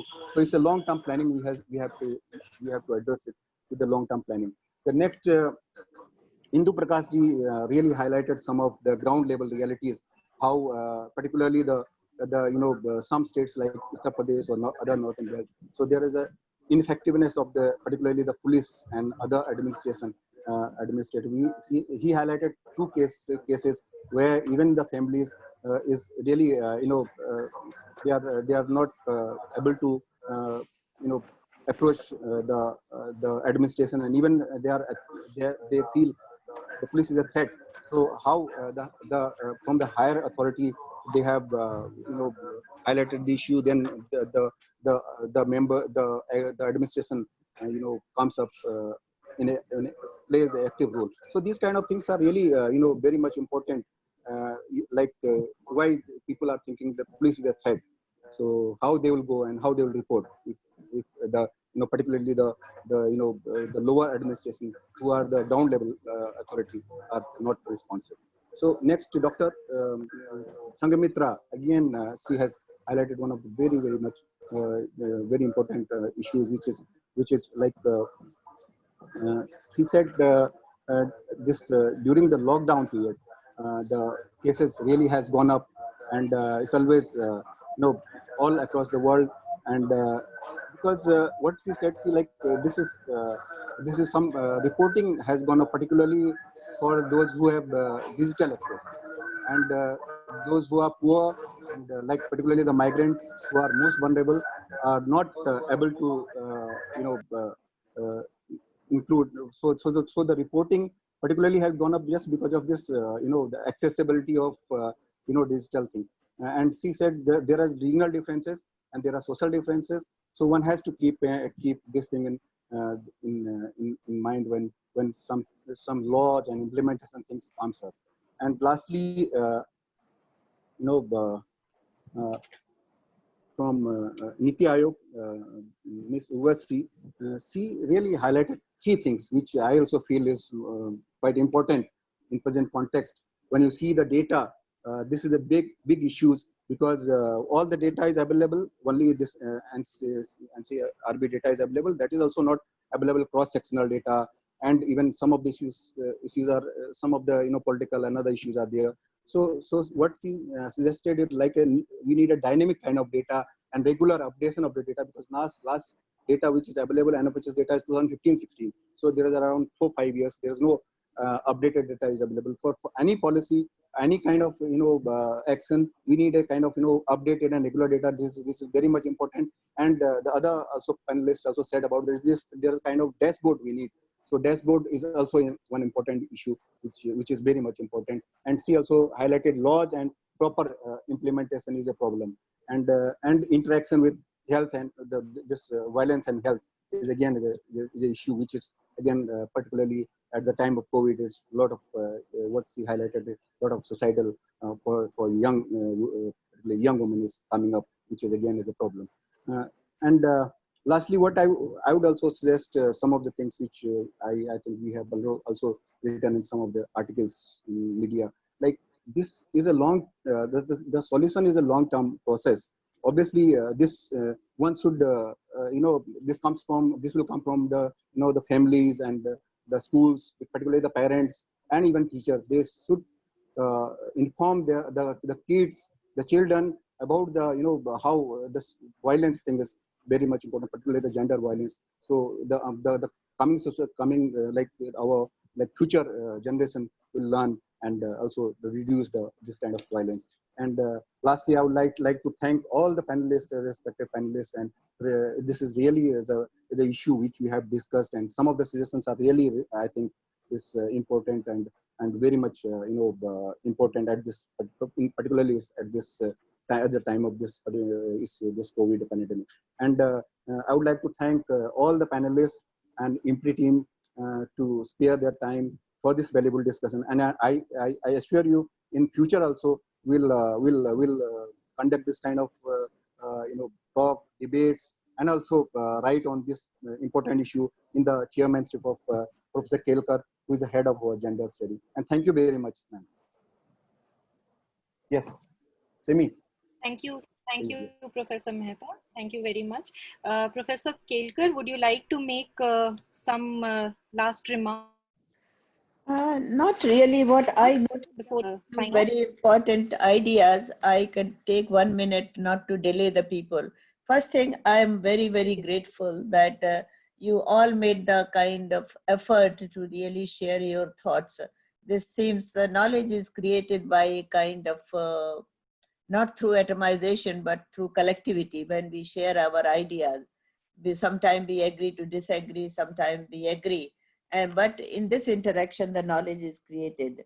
So I noted 4 or 5 points as a kind of a strategy. We can take forward a kind of collective note.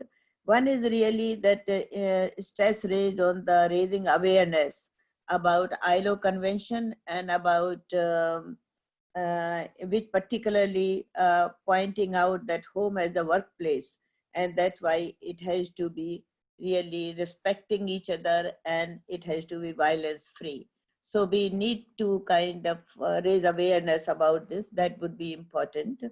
And also about the 2005 law, that also needs to be addressed. So as a kind of future strategy we are building, then that would be an important. The second, I took take away a kind of situation. I took social norms. Social norms is a trap for women and men. Men as a kind of dominant group and women as a kind of being also trapped in that this is their role.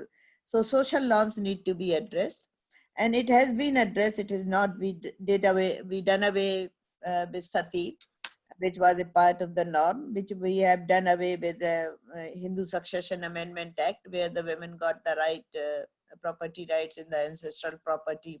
So there are many numerous examples social norms need to be addressed if social norms promote this kind of dominated and dominant situation within the household. Third is the houses in the name of women, and that should be given the priority in terms of the, if they are in the joint name, houses and land. If they are in the joint name, then it should be partitionable right, like two brothers are staying together so long they like. But if they really, there is a kind of problem between the two, then one has the half share. So we should really pass the government, we should lobby with the government, this can be done. In 2013, it was accepted, the draft agricultural policy. And I think Urvashi ji would know it better, that is but I read the draft new policy, and there was on question of land, it was seen. And fourth takeaway for me is that context-specific strategies. If we are talking of Nagaland, if we are talking of Meghalaya, if we are talking of Rajasthan, there is a universality of the violence. This is true. But there is also some areas can be less violent than more violent kind of situation that need to be seen. And there has been alarming incidents about how many women commit suicide. And this is not only, this is the loss of the women that is happening. That's why the number is so less. So it is the question of not, it has gone beyond discrimination and subordination. It has gone really, this kind of subordination of women has really physically eliminating them, either in the womb as a part of the infanticide, or as the neglect and care as from 0 to 5 years, or then making, creating them as subhuman. I mean, not giving them enough kind of capabilities and capacities through education and skills. So these need to be addressed also, skilling and re-skilling of the women in order to deal with the new technologies that are coming or wherever the workplace is there. So these are the 4 or 5 strategies that I take away from your discussions. And I once again thank you very much for, I have learned a lot and shared my unbaked thoughts also with you. Thank you. Thank you very much, ma'am, and thank you all respected panelists. I would request you to please turn on your video so that I'll take a quick screenshot. Balwant sir, Arjun, Anshula. We need to be up. Can you see us? Thank you. I think Arjun's, yes. Arjun is. One is in a dim, yeah, that's great. Thank you. 1, 2, 3. Thank you. Thank you, everyone. Great. Thank you. Thank you all for joining us. Let's keep in touch. Have a good evening. Have a good evening. Thanks a lot. Thanks a lot. Bye-bye. Bye.